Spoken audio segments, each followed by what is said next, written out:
അതിലൊക്കെ ചെറിയൊരു ഇതൊക്കെ ഉണ്ടാവട്ടെ എനിക്ക്. എനിക്കോ അല്ല നിങ്ങൾ കൊറേ ഉണ്ടാക്കിയതല്ലേ അത് ഇത്ര മുമ്പല്ല അത്. പക്ഷെ ഇങ്ങനെ എന്തുണ്ടെങ്കിലും അപ്പൊ ഞാൻ പല പ്രാവശ്യം സ്റ്റേജിൽ കയറിയ ഒരാളാ.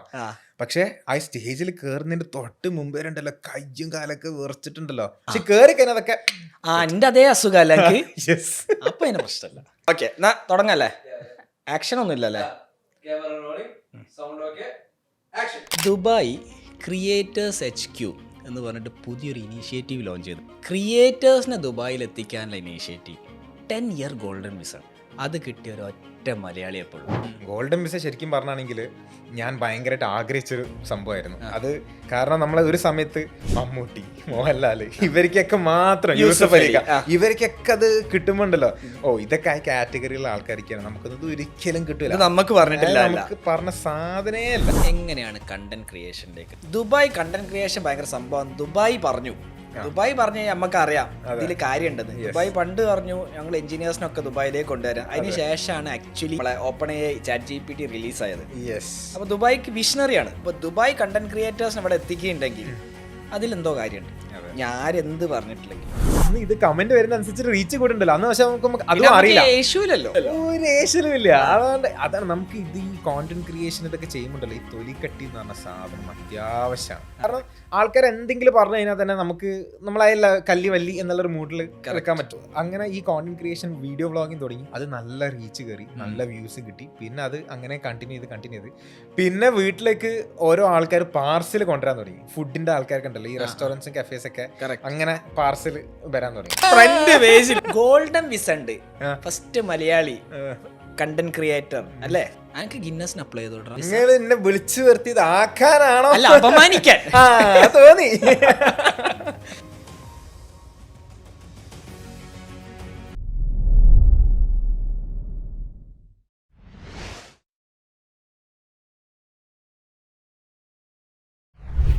Welcome to another episode of ecom show. ദുബായിലെ രണ്ടാമത്തെ ഷൂട്ട്. മിക്കവാറും ഇത് ഫസ്റ്റ് റിലീസ് ആവട്ടോ. നമ്മളെ കൂടെ ഇന്ന് വളരെ സ്പെഷ്യലായിട്ടുള്ള ഒരാളാണ്. ദുബായ് ക്രിയേറ്റേഴ്സ് HQ എന്ന് പറഞ്ഞിട്ട് പുതിയൊരു ഇനീഷ്യേറ്റീവ് ലോഞ്ച് ചെയ്തിട്ടുണ്ട്. ക്രിയേറ്റേഴ്സിനെ ദുബായിൽ എത്തിക്കാനുള്ള ഇനീഷ്യേറ്റീവ്. ആ ഇനീഷ്യേറ്റീവിൽ 10 ഇയർ ഗോൾഡൻ വിസ ഉണ്ട്. അത് കിട്ടിയ ഒരൊറ്റ മലയാളിയെപ്പോഴുള്ളൂ. One of the best lifestyle content creators that you have ever come across. Chef പിള്ളൻ്റെ മാർക്കറ്റിംഗ് മാനേജറായിരുന്നു. ഇപ്പം മൂപ്പർ എന്തിനോ ഒക്കെ ദുബായിൽ തിരിഞ്ഞു കളിക്കുന്നുണ്ട്. അപ്പോഴാണ് ഞങ്ങളെ കണ്ണുപെട്ട് ഇവിടെ ഉണ്ട്. ഓക്കെ മൂപ്പരൊന്ന് പിടിക്കാം. നമ്മളെ കൂടെ നിന്നുള്ളത് റോമിംഗ് ബ്ലോഗർ എന്നറിയപ്പെടുന്ന Nihad. Welcome to the show. Thank you. നിഹാദേ പറയൂ. എനിക്കും വേണം. എന്താ വേണ്ടേ? അല്ല വിസ ഇപ്പൊ പെട്ടെന്ന് കിട്ടും, വലിയ പ്രശ്നമൊന്നുമില്ല. നേരെ പോയാ മതി. ഇപ്പൊ എടുത്ത് വെച്ച് തന്നിട്ടുണ്ട്. ഈ കാര്യം പറയും ഇതെങ്ങനെ കിട്ടും? ഓക്കെ, അതായത് ഷാൻക്ക് വേണ്ടത് ഞാൻ എന്നോട് ഇത് തുടങ്ങണതിന്റെ മുമ്പ് പറഞ്ഞിട്ട് ഷാൻഖാന്ന് വിളിക്കരുത്. നിങ്ങൾക്ക് നല്ല പ്രായമുണ്ട്. പ്രായം എനിക്കല്ല നിനക്കാണ്. ഓക്കെ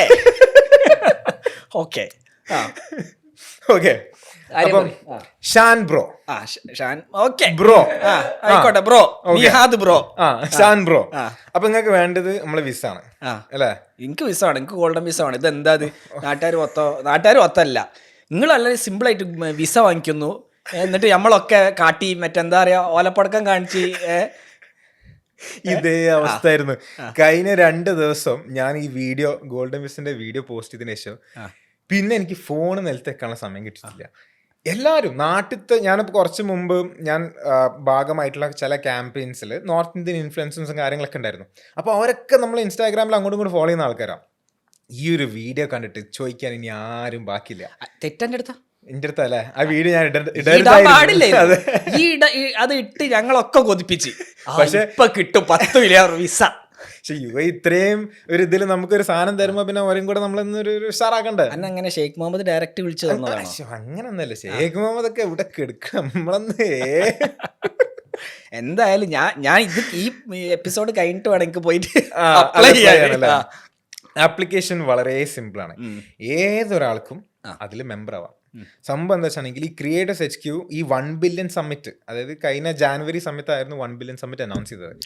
1 ബില്യൺ എന്ന് പറയുമ്പോൾ 1 ബില്യൺ സമ്മിറ്റ് എന്ന് പറഞ്ഞെങ്കിൽ വേൾഡിലത്തെ എല്ലാ മേജർ കോണ്ടന്റ് ക്രിയേറ്റേഴ്സിന്റെയും ദുബായ് ഒരൊറ്റ സ്ഥലത്തേക്ക് കൊണ്ടുവന്നിട്ട് ഒരു കിടിലം പരിപാടി നടത്തി. കുറേ ടോക്ക് ഷോസും വർക്ക്ഷോപ്സും എക്സ്പീരിയൻസസും പല സംഭവങ്ങളും. അതൊക്കെ ദുബായ്ക്കേ പറ്റുള്ളൂ. അപ്പം ആ ഒരു 1 ബില്യൺ സമ്മിറ്റിന്റെ ഇടയിലാണ് ഈ ക്രിയേറ്റേഴ്സ് HQ എന്നുള്ളൊരു പ്രോഗ്രാം ഭയങ്കരമായിട്ട് ആൾക്കാരുടെ അടുത്തേക്ക് അത് എത്തിയത്. അത് അതിൻ്റെ അകത്ത് പോണതിൻ്റെ മുമ്പ് നിങ്ങൾക്ക് ഒരു ഓൺലൈൻ സ്റ്റോർ തുടങ്ങണോ, അല്ലെങ്കിൽ ഓൾറെഡി ഒരു ഓൺലൈൻ സ്റ്റോർ ഉണ്ട്, അതിന് എന്ത് ചെയ്യണമെന്ന് നിങ്ങൾക്ക് അറിയില്ലേ? SEO ആണോ, പെയ്ഡ് ആഡ്സ് ആണോ, കോണ്ടന്റ് ആണോ, ഇനി ടെക്നിക്കൽ സ്ട്രാറ്റജി ആണോ? ഇതിലൊക്കെ ഞങ്ങളെ ടീമിന് നിങ്ങളെ ഹെൽപ്പ് ചെയ്യാൻ പറ്റും. താഴെയുള്ള നമ്പറിൽ മെസ്സേജ് ചെയ്ത് കഴിഞ്ഞാൽ കറക്റ്റ് ആളുകളിലേക്ക് ഞങ്ങൾ കണക്ട് ചെയ്ത് തരുന്നതാണ്. Now back to the episode. 1 billion summit എന്തിനു നടത്തി? 1 ബില്യൺ സമ്മിറ്റ് എന്തിനാ നടത്തിയെന്നൊക്കെയാണെങ്കിൽ ഇപ്പം creator economy is booming like anything. Okay. അപ്പം ദുബായ് പിന്നെ UAE എല്ലാത്തിനും ഫസ്റ്റാണ്. ആദ്യം കോഡേഴ്സിനെ കൊണ്ടുവരിക, പിന്നെ എഞ്ചിനീയേഴ്സിനെ കൊണ്ടുവന്ന്. അതെ, ഇപ്പോൾ അവർക്ക് മനസ്സിലായി ചിലപ്പോൾ AI ഒക്കെ വന്ന് ഇതൊക്കെ തകർക്കാൻ സാധ്യതയുണ്ട്. ഓക്കെ, ക്രിയേറ്റേഴ്സിനെ കൊണ്ടുവരിക. യെസ്. അങ്ങനെ ക്രിയേറ്റേഴ്സിന് എല്ലാവരും കൂടെ കൂടിയിട്ട് ഇവിടെ കൊണ്ടുവന്നു. പക്ഷെ ആ പരിപാടിക്ക് എനിക്ക് വരാൻ പറ്റില്ല. എനിക്ക് ഭയങ്കര ആഗ്രഹമായിരുന്നു 1 ബില്യൺ സമ്മിറ്റിൽ വരണം എന്നുള്ളത്. അതിന് വരാഞ്ഞിട്ടും എനിക്ക് വിസ കിട്ടി. അതിന് വരേണ്ട ആവശ്യമൊന്നുമില്ല. ഓക്കെ. അപ്പോൾ ക്രിയേറ്റേഴ്സ് HQൻ്റെത് ഇത് ഗ്ലോബലി നല്ല രീതിയിൽ എല്ലാ സ്ഥലത്തേക്കും ന്യൂസ് എത്തിയതാണ്. അതായത് UAE ഗോൾഡൻ വിസ കൊടുക്കേണ്ടത്. ഗോൾഡൻ വിസ ശരിക്കും പറഞ്ഞാണെങ്കിൽ ഞാൻ ഭയങ്കരമായിട്ട് ആഗ്രഹിച്ചൊരു സംഭവമായിരുന്നു. അത് കാരണം നമ്മൾ ഒരു സമയത്ത് മമ്മൂട്ടി, മോഹൻലാൽ ഇവർക്കൊക്കെ മാത്രം, യൂസഫ് അലി ഖാൻ ഇവർക്കൊക്കെ അത് കിട്ടുമ്പോണ്ടല്ലോ, ഇതൊക്കെ ആ കാറ്റഗറിയിലുള്ള ആൾക്കാർക്കാണ്, നമുക്കൊന്നും ഒരിക്കലും കിട്ടില്ല, നമുക്ക് പറഞ്ഞിട്ടില്ല, നമുക്ക് പറഞ്ഞ സാധനേ അല്ല. അങ്ങനെ നിൽക്കുന്ന ഒരു സമയം പിന്നാണ് അങ്ങനെ ഒരു അത് 1920 റേഞ്ചിലായിട്ടാണ് തോന്നുന്നത്. പിന്നെ 2021 എൻ്റെ ഇക്കാക്ക് ഗോൾഡൻ വിസ കിട്ടി. നിങ്ങൾ ഫാമിലി പരമായിട്ട് ഗോൾഡൻ വിസക്കാരാണ്. അല്ല, പക്ഷെ അത് വേറെ കാറ്റഗറിയാണ്, നമ്മൾ വേറെ കാറ്റഗറിയാണ്. അല്ല, ഫാമിലിയിൽ മൊത്തം എന്തോ ഒരു ഉടായ്പ ഉണ്ട്. ആ ഉടായ്പാണ് എനിക്ക് അറിയണ്ടേ. ഉടായ്പൊക്കെ പറഞ്ഞുതരാ. ആ ഉടായ്പ എല്ലാവർക്കും ഫോളോ ചെയ്യുക. നിങ്ങൾ ഓഡിയൻസിനെ സ്പെഷ്യലായിട്ട് ഇതെടുക്കാം.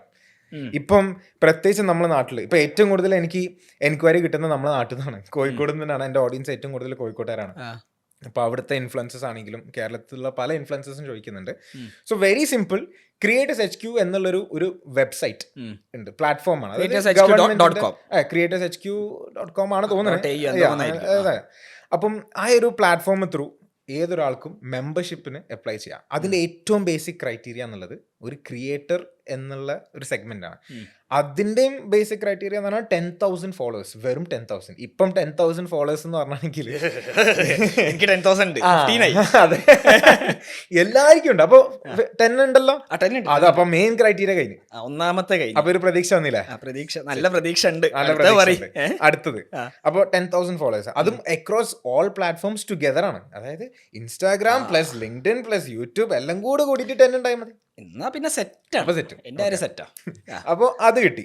പിന്നെ നമ്മൾ ഒരു മെമ്പർഷിപ്പ് എടുക്കണം. ബേസിക് മെമ്പർഷിപ്പ് ഉണ്ട്, പ്രീമിയം മെമ്പർഷിപ്പ് ഉണ്ട്. ബേസിക് മെമ്പർഷിപ്പ് ഫ്രീ ആണ്. ഓക്കെ.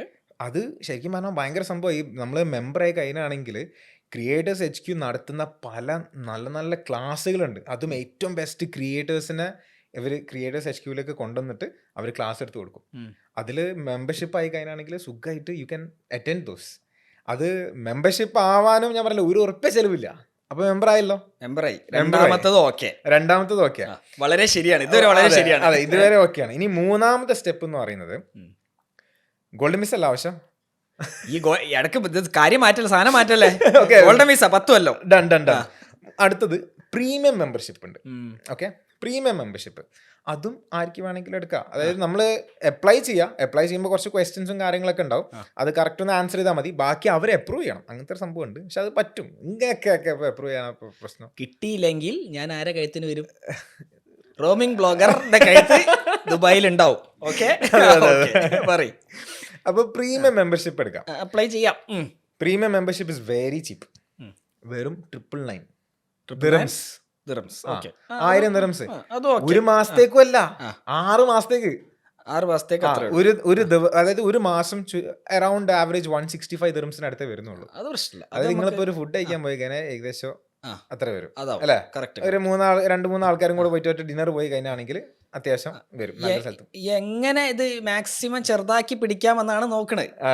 അല്ല അത് അത്രയും എളുപ്പമാണ്. ആയിക്കോട്ടെ. ഓക്കെ, അപ്പം അത് കിട്ടി. ഓക്കെ, അപ്പം അതും അവർ അപ്രൂവ്. അപ്പോൾ അപ്രൂവ് ചെയ്ത് കഴിഞ്ഞാണെങ്കിൽ once you are a premium member then you can nominate yourself, അല്ലെങ്കിൽ you can apply for the golden visa. അത്രേ ഉള്ളൂ. സാധാരണ ഇപ്പോൾ വേറെ മെത്തേഡ്സ് പറയുകയാണെങ്കിൽ ഇപ്പോൾ ഗോൾഡൻ വിസ വേറെ കൺസൾട്ടൻസി ത്രൂ ഇവരൊക്കെ പോവുകയാണെങ്കിൽ കുറേ ഡോക്യുമെന്റ്സ്, നമ്മളെ മറ്റേ പ്രൂഫ്സ്, അത് ഇത് എന്നൊക്കെ പറഞ്ഞിട്ട് അങ്ങനത്തെ പല സംഭവങ്ങളും നമ്മളവിടെ വെക്കണം. ഇതിൽ അതൊന്നുമില്ല. അപ്പൊ 2 മില്യൺ ഒന്നും വേണ്ട.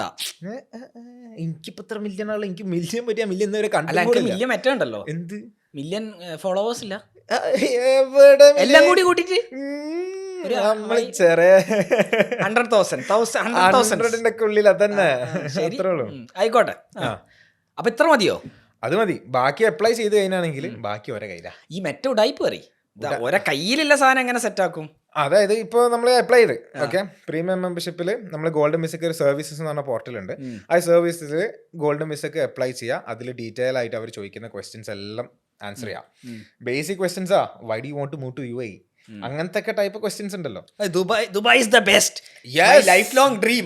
യെസ്, അപ്പൊ ആൻസറും റെഡിയാണ്. ആൻസർ റെഡിയാ. അത് മറ്റേ ഈ ഒരു കാര്യം ചെയ്യാം, നമുക്ക് ഈ യൂട്യൂബ് വീഡിയോന്റെ ഡിസ്ക്രിപ്ഷനിൽ നമുക്ക് ആ ആൻസറും കൊടുക്കാം. ആൻസറും ഞാൻ കൊടുത്ത ആൻസർ കൊടുത്തിട്ട് അവസാനം ഇന്റത് വേണം പോവാൻ. നമുക്ക് കിട്ടിയിട്ടില്ലെങ്കിൽ നമുക്ക് വിഷമല്ല, ബാക്കിയുള്ളവർക്ക് കിട്ടരുത്. അതാണ് നമ്മളെല്ലാരെയും. ഓക്കെ, അപ്പം അത് അപ്ലൈ ചെയ്താണെങ്കിൽ പിന്നെ ഒരു 4 weeks to 8 weeks അതാണ് അവർ പറയുന്നൊരു കണക്ക്. ഈ ഒരു ടൈമിൻ്റെ ഉള്ളിൽ അവർ കംപ്ലീറ്റ് റിവ്യൂ ചെയ്യും നമ്മളെ പ്രൊഫൈലും നമ്മൾ കൊടുത്ത ലിങ്കുകളും എല്ലാം. അവർ പലതും ചോദിക്കും നമ്മൾ എത്ര കൺസിസ്റ്റൻ്റ് ആണ്. They just want to know that we are actually serious about content creation. Right. അത് കറക്റ്റായിട്ട് അവർക്ക് മനസ്സിലായി കഴിഞ്ഞാണെങ്കിൽ yes you will get it. അത്രയും എളുപ്പമാണ്. പക്ഷേ ഇതിൽ പ്രശ്നം എന്താ വെച്ചാണെങ്കിൽ ഇപ്പം ഇത്ര എളുപ്പമാണെന്നുള്ള കാര്യം മനസ്സിലായല്ലോ. ഇതേപോലെ ഇത് മനസ്സിലായ എത്രയോ കണക്കിന് ആൾക്കാരുണ്ട്. 10-50 ആൾക്കാരുണ്ട്, ലോകം മൊത്തം 50,000 ആൾക്കാരൊക്കെ, അത്രയും ആൾക്കാരുണ്ട്. കാരണം ഇവര് നല്ല രീതിയിൽ ഇത് പബ്ലിസിറ്റി കിട്ടിയിട്ടുണ്ട്. ഈ ഗോൾഡൻ വിസന്റെയും ക്രിയേറ്റേഴ്സ് HQന്റെ സംഭവം വേൾഡ് വൈഡ് നല്ല പബ്ലിസിറ്റി കിട്ടിയിട്ടുണ്ട്. So everybody wants this. ഇപ്പം നിങ്ങൾക്കും വേണമെന്ന് പറഞ്ഞ പോലെ തന്നെ ആയിരുന്നു എനിക്കും വേണമെന്ന് ഞാൻ ആഗ്രഹിച്ചത്. അതേപോലെ എല്ലാവർക്കും ആക്ച്വലി ഇത് അപ്ലൈ വന്ന തന്നെ ഞാൻ പോയി നോക്കി. അന്ന് ഒരു പോർട്ടലും ഇല്ല, ഒന്നുമില്ല, ഒരു ഇൻസ്റ്റാഗ്രാം പേജ് ഉണ്ടായിരുന്നു. ഞാനും ഒരു പ്രാവശ്യം അതേപോലെ നോക്കിയിട്ടുണ്ടായിരുന്നു. അപ്പോൾ ഇതൊന്നും ഞാനും കണ്ടിട്ടില്ല. പക്ഷെ ഞാൻ എന്താ ഐ കെപ്റ്റ് ഓൺ ലുക്കിംഗ്. കാരണം എനിക്ക് അത്രയും ആഗ്രഹമായിരുന്നു കിട്ടണം എന്നുള്ളത്. എനിക്ക് അത്ര ആഗ്രഹം ഇല്ലായിരുന്നു ആക്ച്വലി. ഇപ്പൊ ആഗ്രഹം ഉണ്ടായില്ല, ഇപ്പൊ ആഗ്രഹം ചെറുതായിട്ട് കിട്ടിയല്ലേ. അപ്പൊ എന്തായാലും നല്ലത് അപ്ലൈ ചെയ്ത് നോക്കാന്ന് കിട്ടുന്നുണ്ട്. യെസ്, അപ്പൊ ഇനിയിപ്പോ കിട്ടും, അല്ല കിട്ടും, ശരിക്കും കിട്ടും. ഇപ്പൊ നാട്ടുകാരെ മൊത്തം അറിയിച്ചില്ലേ? അതറിയിച്ചു, എല്ലാവർക്കും കിട്ടട്ടെ. ഇനിയിപ്പോ 4 to 8 weeks പോരല്ലോ, കോഴിക്കോട് തന്നെ ഉണ്ടാവും 10,000. അല്ല ഇത് ഇത്രേ ഉള്ളൂ. എനിക്ക് കിട്ടി. അപ്പോ നമ്മളെ പോലെ കോണ്ടന്റ് ക്രിയേഷൻ ചെയ്യുന്ന എന്റെ ഇഷ്ടം പോലെ നല്ല നല്ല ഫ്രണ്ട്സ് ഉണ്ട്. അവർക്കൊക്കെ കിട്ടട്ടെ. എല്ലാരും UAE വരട്ടെ. UAE നമുക്ക് പൊലിപ്പിക്കണം. അത്ര തന്നെ. എന്റെ ഒരു ഒറ്റ ഉദ്ദേശമേ ഉള്ളൂ, നിന്റെ കൂടെ പോഡ്കാസ്റ്റ് വെച്ചപ്പോ ഞാൻ ഈ പോഡ്കാസ്റ്റിന്റെ ലിങ്ക് ആണ് ഫോർവേഡ് ചെയ്ത് കൊടുക്കുക. അങ്ങനല്ലേ? കറക്റ്റ്. നമ്മളെ സ്വന്തം ചങ്കാണ്. അവനെ കൊണ്ട് ഞാൻ എല്ലാവർക്കും പറയിപ്പിച്ചു കൊടുത്തിട്ടുണ്ട്, മാക്സിമം റീച്ച് കൊടുത്തിട്ടുണ്ട്. പ്ലീസ് തരൂ. ഇങ്ങനത്തെ ഉടായ്പകളൊക്കെ നിങ്ങൾക്കൊക്കെ ട്രൈ ചെയ്യാം. അതെ അതെ അതെ, കിട്ടും. ഇനി നമ്മൾ കാര്യത്തിലേക്ക് വരാം. യെസ്, അത് രസമാണ്. ക്രിയേറ്റേഴ്സിന് കിട്ടിയ ഒരു ഹരം ഉണ്ടാവും. എത്ര എന്നിട്ട് ഓക്കെ, നമ്മൾ 999 കൊടുത്ത്, ഇനി അപ്രൂവൽ കഴിഞ്ഞു, ഇനി എന്ത്? അപ്രൂവൽ അതായത് ഇപ്പം എൻ്റെ ഒരു കേസ് പറയുകയാണെങ്കിൽ എനിക്ക് ഏകദേശം ഒരു 1.5 മാസത്തിന്റെ അടുത്താണ് എടുത്തത്. എനിക്ക് സത്യം പറഞ്ഞാൽ ഒരു പ്രതീക്ഷയില്ലായിരുന്നു, 0 ഹോപ്സ് ആയിരുന്നു ഇത് കിട്ടുന്നുള്ള. ക്രിയേറ്റേഴ്സ് HQയിൽ ഞാൻ അപ്ലൈ ചെയ്തൊക്കെ ശരി തന്നെ, എല്ലാവരും ഇത് അപ്ലൈ ചെയ്യുന്നുണ്ട്, എല്ലാവരും ഗോൾഡൻ വിസക്ക് നോമിനേഷനും കാര്യങ്ങളൊക്കെ ഫിൽ ചെയ്യുന്നുണ്ട്. പക്ഷേ ഇങ്ങനത്തെ ഒരു സാധനം എനിക്ക് കിട്ടിയതായിട്ടും എനിക്ക് ആരെയും അറിയില്ല, ചോദിക്കാൻ വരെ ആരും ഇല്ല. കറക്റ്റ്. അപ്പോൾ എൻ്റെ ഇതിലൊക്കെ ഇല്ല, കിട്ടൂല, അത് അത്രയും വലിയ നിങ്ങൾ പറഞ്ഞ പോലെ തന്നെ മില്യൺസ് ഓഫ് ഫോളോവേഴ്സ് ഉള്ള ആൾക്കാർക്ക് മാത്രമേ കിട്ടുള്ളൂ എന്നുള്ള ധാരണയിലായിരുന്നു പ്രോസസ്സാണ്. അതെ. പിന്നെ ഒരു ദിവസം രാത്രി ഏകദേശം 1.5 മാസത്തിന് ശേഷമായി, 1.5 മാസമൊക്കെ ആയപ്പോൾ ഉറപ്പിച്ച്. കാരണം ഓരോ ഇതിലും കണ്ടിട്ടുണ്ടായിരുന്നു ഏകദേശം 4 ആഴ്ച മുതൽ 8 ആഴ്ച വരെ. അപ്പൊ 4 ആഴ്ചയൊക്കെ കഴിഞ്ഞ് ഒരു വിവരമില്ല, അതൊക്കെ പോയി. അതെ. അപ്പോൾ ഞാൻ ഇടയ്ക്കിടയ്ക്ക് പോർട്ടൽ തുറന്നു നോക്കും. അപ്പൊ കാണാം പ്രോസസ്സിങ്. അത് തുടക്കം മുതൽ അപ്ലൈ ചെയ്ത മുതൽ അതാണ് കാണിക്കുന്നത്.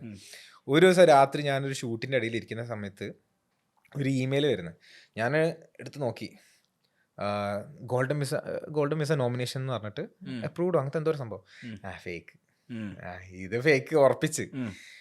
പിന്നെ ഞാനത് അപ്പം തന്നെ ഒഴിവാക്കി. കാരണം പല ടൈപ്പ് സ്കാമും കാര്യങ്ങളെല്ലാം പല ഇമെയിൽസും ഇതെല്ലാം വരുന്നതാണ്. അപ്പം ഞാൻ അതിൻ്റെ ഒരു ഇതാണെന്ന് വിചാരിച്ചിട്ട് ഞാനത് മൈൻഡ് ചെയ്തില്ല. പക്ഷെ ആഗ്രഹം കൊണ്ട് രാത്രി എല്ലാം എത്തി, ഷൂട്ടൊക്കെ കഴിഞ്ഞ് തിരിച്ച് റൂമിലെത്തി കട്ടുമലൊക്കെ ഇങ്ങനെ കിടക്കുന്ന ഇടയിൽ ഞാൻ വെറുതെ ഒരു ആഗ്രഹം സംഭവം ഈ കണ്ടിട്ടുണ്ട്, ഇത് ഈ കണ്ടിട്ടുണ്ട് സംഭവം എന്തോന്ന് വന്നിട്ട് എന്തോ വന്നു കണ്ടുണ്ട്. പക്ഷെ എനിക്കതൊരു പ്രതീക്ഷയില്ല. അതായത് അല്ല ആ സന്തോഷം പെട്ടെന്ന് ചാടാണ്ടിരിക്കാൻ വേണ്ടിട്ട് അതെ ഞാനത് അന്ന് ഫ്രീ ആയിട്ട് ആവൂല എന്നുള്ളൊരു മൂഡിലായിരുന്നു. പിന്നെ എല്ലാം കഴിഞ്ഞ് ഞാനൊന്ന്, കാരണം ഒന്നാമത്തെ ഷൂട്ടും കൂടെ ആണ്, അപ്പൊ മൈൻഡ് ഷൂട്ടിലുമാണ്. അങ്ങനെയെങ്കിൽ അപ്പൊ എല്ലാം കഴിഞ്ഞ് റൂമിൽ എത്തിയിട്ട് നോക്കി അപ്പൊ ഉണ്ട്. അതായത് അതിന്റെ CC എടുത്ത് നോക്കിയപ്പോൾ നമ്മൾ ക്രിയേറ്റേഴ്സ് HQന്റെ ഒരാൾക്ക് അതിന്റെ ഒരു CC പോയിട്ടുണ്ട്. അപ്പൊ എനിക്ക് തോന്നി ഓക്കെ ഇത് സത്യമാണ്. അതിന്റെ തൊട്ട പിന്നാലെ തന്നെ വേറൊരു മെയിലും നാളെ എന്താ ചെയ്യേണ്ടതെന്നുള്ളത്, അതായത് ഇത് കിട്ടണമെങ്കിൽ എവിടെ പോകണം, എന്ത് ചെയ്യണം എന്നുള്ളത്. ബേസിക്കലി ഇന്നസെന്റ് ആയി അടിച്ചു. അതെ അത് കണ്ടപ്പോഴല്ലോ സന്തോഷം ചില്ലറൊന്നുമില്ലേനോ. ഇതാണെങ്കിൽ ഞാൻ ആരെടുത്ത് പറഞ്ഞിട്ടും കൂടി ചെയ്യണം. കാരണം വെറുതെ കണ്ണിടുങ്ങണ്ട, ഇനി ആരെങ്കിലും അത് കണ്ണിടുന്ന എനിക്ക് പറയാൻ തന്നെ തോന്നിയിട്ടില്ല. ഒരു ഒറ്റ കുട്ടിയോട് ഞാൻ പറഞ്ഞില്ല, ഞാൻ അങ്ങനെ തന്നെ വെച്ച്. അങ്ങനെ ഞാൻ അതെല്ലാം കഴിഞ്ഞ് റൂമിലെത്തി ഓരോന്ന് ഞാൻ നോക്കി. എനിക്ക് താമസിപ്പിക്കാൻ പറ്റില്ല, എത്രയും പെട്ടെന്ന് ഇത് കയ്യിൽ ഇങ്ങനെ കിട്ടിയേ പറ്റൂ എന്നുള്ളൊരു മൂഡിലായിരുന്നു. അങ്ങനെ നിൽക്കുന്ന സമയത്താണ് അതിൻ്റെ അകത്ത് കറക്റ്റ് നമുക്ക് രണ്ട് ഇമെയിൽ വന്നു. ഒന്ന് നോമിനേഷൻ ഓക്കെ അപ്രൂവ് ആയി, നോമിനേറ്റഡ് ആയി എന്ന് പറഞ്ഞിട്ട്. രണ്ടാമത്തത് ഇതിന് നെക്സ്റ്റ് പ്രോസസ്സ്, നമുക്കിവിടെ ഇൻഡെക്സ് ടവറിൽ തന്നെ ഒരു സ്മാർട്ട് സേലം സെന്റർ നമ്മൾ മെഡിക്കൽ എടുക്കണം.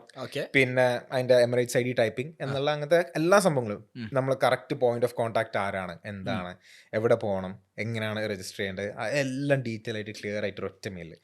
പിറ്റേ ദിവസം രാവിലെ എണീച്ച് കഴിഞ്ഞ ഉടനെ തന്നെ ഞാൻ ആദ്യം ചെയ്ത പരിപാടി ഇതാണ്. അതൊക്കെ ഇനി അടക്കട്ടെ, ഇനി ഇത് കിട്ടാതെ ഇനിയിപ്പോ വേറെ എനിക്ക് സ്വൈര്യം കിട്ടില്ല. അങ്ങനെ നമ്മളൊക്കെ അവസ്ഥ തന്നെ. കാരണം നമ്മള് അത്രയും ആഗ്രഹിച്ചൊരു സാധനമാണ്. കറക്റ്റ്. അപ്പൊ അങ്ങനെ നേരെ മെഡിക്കലിന് ഞാൻ കസിനെ വിളിച്ച് കസിന്റെ കൂടെ നേരെ പോയി. എവിടെ മെഡിക്കൽ? നാട്ടിനാണോ വേണ്ടത്? അല്ലല്ല, ഇവിടെ തന്നെ. ഞാൻ ഇവിടെ തന്നെയാണ്. കാരണം ഞാൻ ഇവിടെ വന്നതിന് ശേഷമാണ് ഞാൻ ക്രിയേറ്റേഴ്സ് HQൽ അപ്ലൈ ചെയ്തത്. ആക്ച്വലി നാട്ടിൽ നിന്ന് ചെയ്യാം, ആർക്ക് വേണമെങ്കിലും നാട്ടിൽ നിന്ന് ചെയ്യാം, ഇവിടെ വരണമെന്നൊന്നും ഒരു നിർബന്ധമില്ല. പക്ഷെ ഞാൻ ഇവിടെ വന്നതിന് ശേഷം അപ്പം ഞാനങ്ങനെ ഈ ഒരു ഇമെയിൽ കിട്ടിയ നെക്സ്റ്റ് ഡേ, ഇമെയിൽ കിട്ടിയ രാത്രി ഞാൻ നെക്സ്റ്റ് ഡേ തന്നെ മെഡിക്കൽ എടുക്കാൻ വേണ്ടി പോയി. മെഡിക്കൽ എടുക്കാൻ വേണ്ടി പോയ സമയത്ത് ഏകദേശം 750 ദിർഹംസാണ്. 750 ദിർഹംസ് കൊടുത്ത് അപ്പോൾ തന്നെ നമുക്ക് ടോക്കൺ കിട്ടി. നേരെ ബ്ലഡ് ടെസ്റ്റ്, വെയിറ്റിംഗ് പരിപാടികളൊന്നുമില്ല. VIP നേരെ പെട്ടെന്ന് തീരും. കാരണം നമുക്ക് അതിൻ്റെ ഉള്ളിൽ മറ്റേ നോർമലിന്റെ സാധനം കണ്ടിട്ടില്ല. നേരെ നമുക്ക് ഇതാണ് അവർ റെക്കമെൻഡ് ചെയ്തത്. മനസ്സിലായി. അപ്പോൾ പിന്നെ റെക്കമെൻഡ് ചെയ്യാത്ത സാധനം പിന്നെ വെറുതെ പോയിട്ട് എടുക്കണ്ടല്ലോ. ഇൻ കേസ് ഇത് കാരണമെങ്കിൽ അത് കയ്യിൽ നിന്ന് പോയി കഴിഞ്ഞാലോ വേണ്ട, എന്നോട് അപ്പുറത്ത് പോകാനല്ലോ. അതുകൊണ്ട് ഞാൻ ഒന്നും നോക്കിയില്ല, വേറെ ഇതിന് പോയി. അങ്ങനെ പോയി കൊടുത്ത് 750 കൊടുത്ത് നേരെ ബ്ലഡ് ടെസ്റ്റ് കഴിഞ്ഞ് റൂമിൽ നിന്ന് ഇറങ്ങി ഉടനെ നേരെ ഓപ്പോസിറ്റ് റൂമിൽ തന്നെ എക്സ്റേ കഴിഞ്ഞ് തിരിച്ചു വന്ന് ഞാനൊന്ന് പള്ളിയിൽ പോയി നിസ്കരിച്ച് വരുമ്പോഴത്തേനും തന്നെ റിസൾട്ട് കയ്യിൽ മെഡിക്കലിന്റെ. ഞാനും ഞെട്ടിപ്പോയി. ഞാൻ ഇത്ര പെട്ടെന്ന് റിസൾട്ടോ, ഇതാണ് ഇവിടുത്തെ ഒരു ദുബായിത്തെ ഒരു ശരിക്കും ആണെങ്കിൽ ഇത്രയും കറക്റ്റ് 30 മിനിറ്റ്സിന്റെ ഉള്ളിലാണ് നമ്മളെ കംപ്ലീറ്റ് മെഡിക്കലിന്റെ റിസൾട്ട് വരുന്നത്. ആ റിസൾട്ടായിട്ട് തൊട്ടടുത്ത് തന്നെ ആമർ സെന്റർ ഉണ്ട്. അതിൻ്റെ അടുത്ത് തന്നെ ആമർ സെന്ററിൽ പോയിട്ട് അതിന്റെ വിസന്റെ ആപ്ലിക്കേഷന് ഉള്ള പ്രോസസ്സിങ്, അങ്ങനെ പ്രോസസ്സിങ് ഒക്കെ കഴിഞ്ഞ് ഒരു പറഞ്ഞു ഓക്കെ കം ടുമോറോ, നാളെയും കൂടെ വന്നു കഴിഞ്ഞാൽ ഇതെല്ലാം തീരുന്ന പറഞ്ഞു.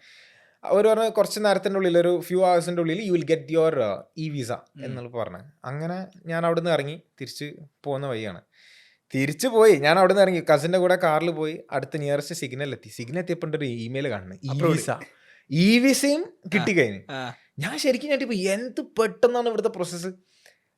That is Dubai for you man. Yes, 3 മണിക്കൂറിന് ഒരു പറഞ്ഞ സാധനം എനിക്ക് 1 മണിക്കൂറിന്റെ ഉള്ളിൽ തന്നെ ഇ വിസ കിട്ടി. കാരണം ഇ വിസ കിട്ടി കഴിഞ്ഞാലാണ് അടുത്ത പ്രോസസ്സ്.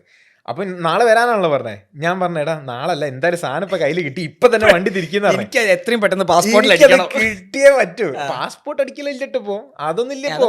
ഇപ്പം ഗോൾഡൻ വിസ പാസ്പോർട്ട് അതൊക്കെ കഴിഞ്ഞു. ഇപ്പം കംപ്ലീറ്റ്ലി എല്ലാം ഓൺലൈൻ, പിന്നെ അതിന്റെ പാസ്പോർട്ട് പരിപാടിയില്ല, എല്ലാം ഡിജിറ്റൽ മോഡാണ്. അങ്ങനെ ഞാൻ അവിടുന്ന് തന്നെ വണ്ടി തിരിച്ച് പിന്നെയും ഈ സ്ഥലത്തേക്ക് തിരിച്ച് കയറി. എന്നിട്ട് നേരെ ആമർ സെന്ററിലേക്ക് പോയി എനിക്ക് സാധനം കിട്ടി. അപ്പൊ നമുക്ക് ഇപ്പൊ തന്നെ പ്രോസസ് ചെയ്തിടെ വെച്ച് ഒരു പറഞ്ഞു ഇല്ല ഇത് സിസ്റ്റത്തിൽ റിഫ്ലക്ട് ആയിട്ടില്ല, അതൊന്ന് ആവത്തിന് നാളെ പോരിന്നത്. അതെ നാളെ പോരിന്ന് പറഞ്ഞു. അപ്പൊ ഞാൻ പറഞ്ഞു ഓക്കെ ഫൈൻ. എന്നിട്ട് അങ്ങനെ തന്നെ ഇറങ്ങി. നാളെ പിറ്റേന്ന് തന്നെ വേറെ ഒന്നും നോക്കില്ല, നേരെ തിരിച്ചിങ്ങോട്ടൊക്കെ തന്നെ പോയി. അപ്പം തന്നെ Emirates I D typing golden visa application എല്ലാം കൂടെ ആയിട്ട് ചെറിയൊരു എമൗണ്ട് ആയിട്ടുള്ളൂ. അങ്ങനെ അപ്പോൾ തന്നെ സാധനം കിട്ടി. പിന്നെ വിത്തിൻ 3 ഡേയ്സിൻ്റെ ഉള്ളിൽ 3 to 4 വർക്കിംഗ് ഡേയ്സിൻ്റെ ഉള്ളിൽ U will get your card എന്ന് പറഞ്ഞു, എമിറേറ്റ്സ് ID കാർഡ് കിട്ടും എന്ന് പറഞ്ഞു. പിന്നെ അത് കഴിഞ്ഞ് അവിടെ നിന്ന് ഇറങ്ങി. പിന്നെ എനിക്ക് ആ കാർഡ് കിട്ടുന്ന വരെയുള്ള ഒരു ഇതുണ്ടല്ലോ, കിട്ടിയടാ കിട്ടി. വീട്ടുകാരോട് പറഞ്ഞിരുന്നോ? ഇല്ല, അപ്പോഴൊന്നും ഞാൻ പറഞ്ഞിട്ടില്ല. കയ്യിൽ കിട്ടിയിട്ട് പറയാൻ പറ്റുള്ളൂ, പറയാൻ പറ്റില്ലണ്ടോ. ഇത് വേറെ ആരെങ്കിലൊക്കെ നമ്മൾ വിചാരിക്കുന്ന പോലെ ചില സമയത്ത് എന്താ പറയുക, നമുക്ക് നല്ലത് കിട്ടണതുണ്ടല്ലോ, ചില ആൾക്കാർക്ക് അത് ദഹിക്കൂല. ഇനി വെറുതെ കണ്ണേറ് സത്യമാണ്, ആക്ച്വലി അത് ഉള്ളതാണ്. അപ്പൊ വെറുതെ ഞാൻ അതിന് റിസ്ക് എടുത്തില്ല, ഒരു റിസ്കിനും എടുത്തിട്ട് ഞാൻ ആരോടും പറഞ്ഞിട്ടില്ല. ഞാൻ അതൊക്കെ കഴിഞ്ഞ് ഓക്കെ അപ്ലൈ ചെയ്ത്. അപ്പം 3 ദിവസം ടൈമുണ്ട്. അപ്പം നെക്സ്റ്റ് ഡേ എനിക്ക് ഓൺലൈനിൽ മറ്റേ വാട്സപ്പിൽ ഡീറ്റെയിൽസ് എല്ലാം കൊടുത്തിട്ട് വാട്സപ്പിൽ ഒരു മെസ്സേജ് ഇടുന്നത്, കൊറിയർ ത്രൂ ആണ് വരുന്നത്. അപ്പം 3 വർക്കിംഗ് ഡേയ്സിന് ശേഷം കിട്ടും. അതായത് ശനി കഴിഞ്ഞ് ഞായർ തിങ്കൾ ചൊവ്വ ആകുമ്പത്തേനും കിട്ടും എന്നുള്ളൊരു ഇതിലായിരുന്നു. പക്ഷെ അതിൻ്റെ അകത്ത് വേറൊരു ഓപ്ഷനും കൂടെ ഉണ്ടായിരുന്നു, സൂപ്പർ ഫാസ്റ്റ് സെയിം ഡെലിവറി എന്നുള്ളത്. ഞാൻ 3 ദിവസം വരെ കാത്തൊക്കെ വന്നിട്ടില്ല. അപ്പൊ തന്നെ എക്സ്ട്രാ 105 ദിർഹംസ്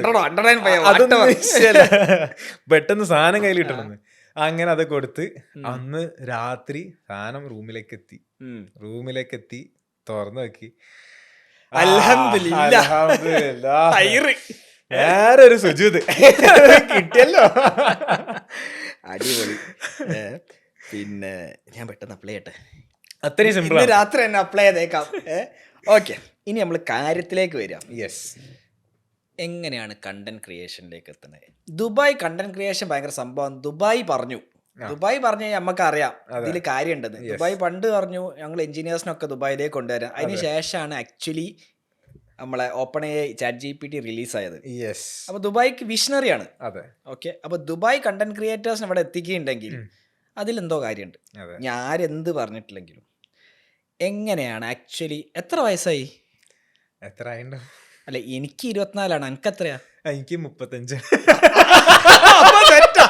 ഒരു 4 കുറഞ്ഞിട്ടില്ലേ? ഓക്കെ, അപ്പൊ ഈ 24-ാം വയസ്സിൽ എങ്ങനെ? 24 ആയിട്ടില്ലേ? 25. ഒരു വയസ്സ് കുറച്ച് നല്ലതല്ലടോ. ഞങ്ങൾക്ക് കെട്ടാനായിരിക്കും. അതാണ് സിംഗിൾ ലൈഫ് എൻജോയ്മെന്റ് എന്ന് പറഞ്ഞല്ലോ. നല്ല സുഖ. മറ്റേ പത്രത്തിൽ കൊടുക്കും, ഗോൾഡൻ വിസയുള്ള വരനെ വധുവിനെ തേടുന്നു.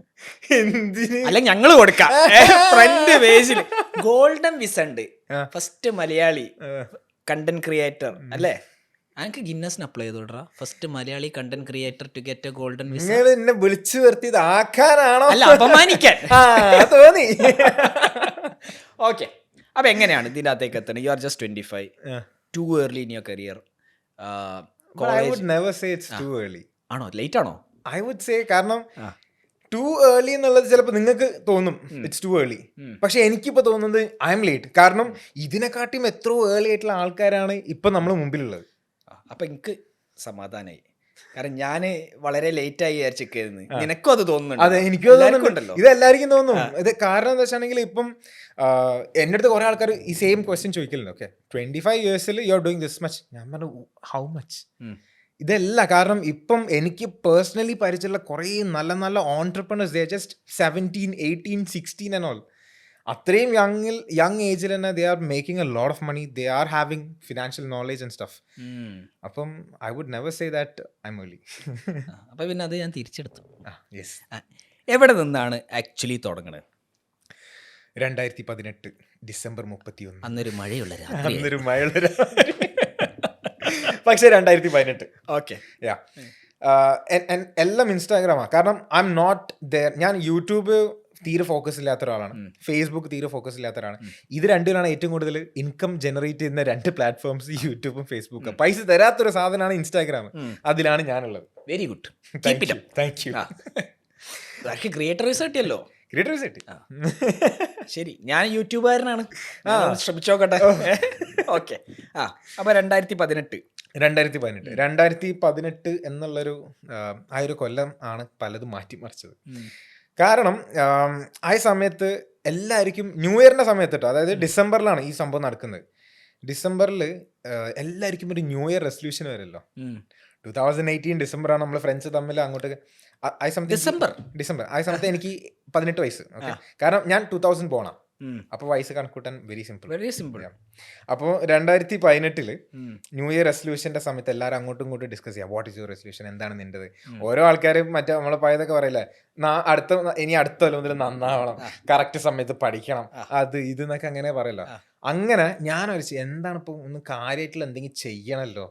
അങ്ങനെ ന്യൂ ഇയർ റെസൊല്യൂഷന് 2-3 ദിവസം മുമ്പ് ഞാൻ ആലോചിച്ച്, അതായത് 31-ാം തീയതി അല്ല, ഡിസംബർ 31-ാം തീയതിയാണ് സാധാരണ റെസൊല്യൂഷൻസ് ഉണ്ടാവും. പക്ഷെ ഇത് 2-3 ദിവസം മുമ്പ് ഞാൻ ആലോചിച്ച് റെസൊല്യൂഷൻ എന്നിട്ട് ആലോചിച്ച് ഓക്കെ ഇനി മുതൽ ഇൻസ്റ്റാഗ്രാം ഒന്ന് ഉപകാരമുള്ള രീതിയിൽ നമുക്ക് നീക്കണം. മറ്റേത് എന്താ എല്ലാവരും ഇൻസ്റ്റാഗ്രാമിൽ വെറുതെ അങ്ങോട്ടേക്ക് സ്ക്രോൾ ചെയ്യുന്നത്, ഇങ്ങോട്ട് സ്ക്രോൾ ചെയ്യുന്നത്, ആർക്കും ഒരു ഉപകാരമില്ല, വെറുതെ ഫോട്ടോ ഇടുന്നത്. കൺസ്യൂമറിൽ നിന്ന് മാറാൻ തീരുമാനിച്ചു.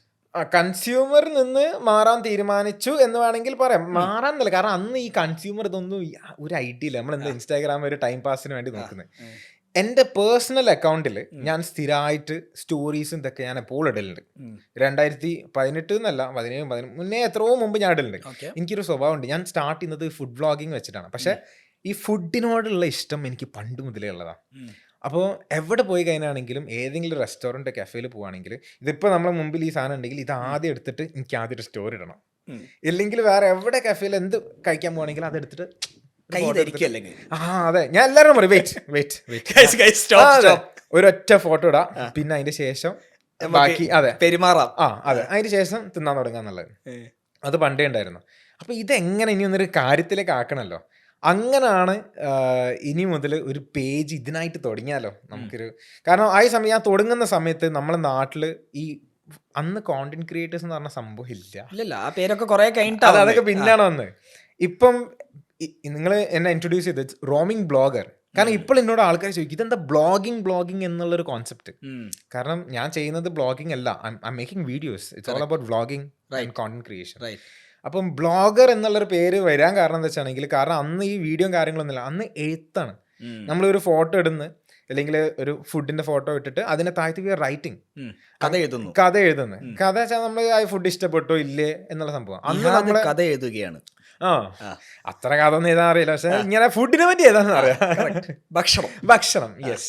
അപ്പം അങ്ങനെ ഭക്ഷണത്തിനെ പറ്റിയിട്ട് നമ്മൾ ഓരോ റിവ്യൂ കാര്യങ്ങളൊക്കെ എഴുതുന്ന ഒരു പരിപാടി തുടങ്ങണം. കാരണം അന്ന് നമ്മുടെ നാട്ടിൽ ഇത് ചെയ്യുന്നത് ആകെ വെരി ഫ്യൂ, ഒരു 3-4 ആൾക്കാർ അത്രേ ഉള്ളൂ കോഴിക്കോട്. ഓക്കെ, അപ്പം അവരും ഉണ്ട്, നമുക്ക് നമ്മളതായിട്ടുള്ള രീതിയിലും ചെയ്യാം എന്നുള്ള രീതിയിൽ.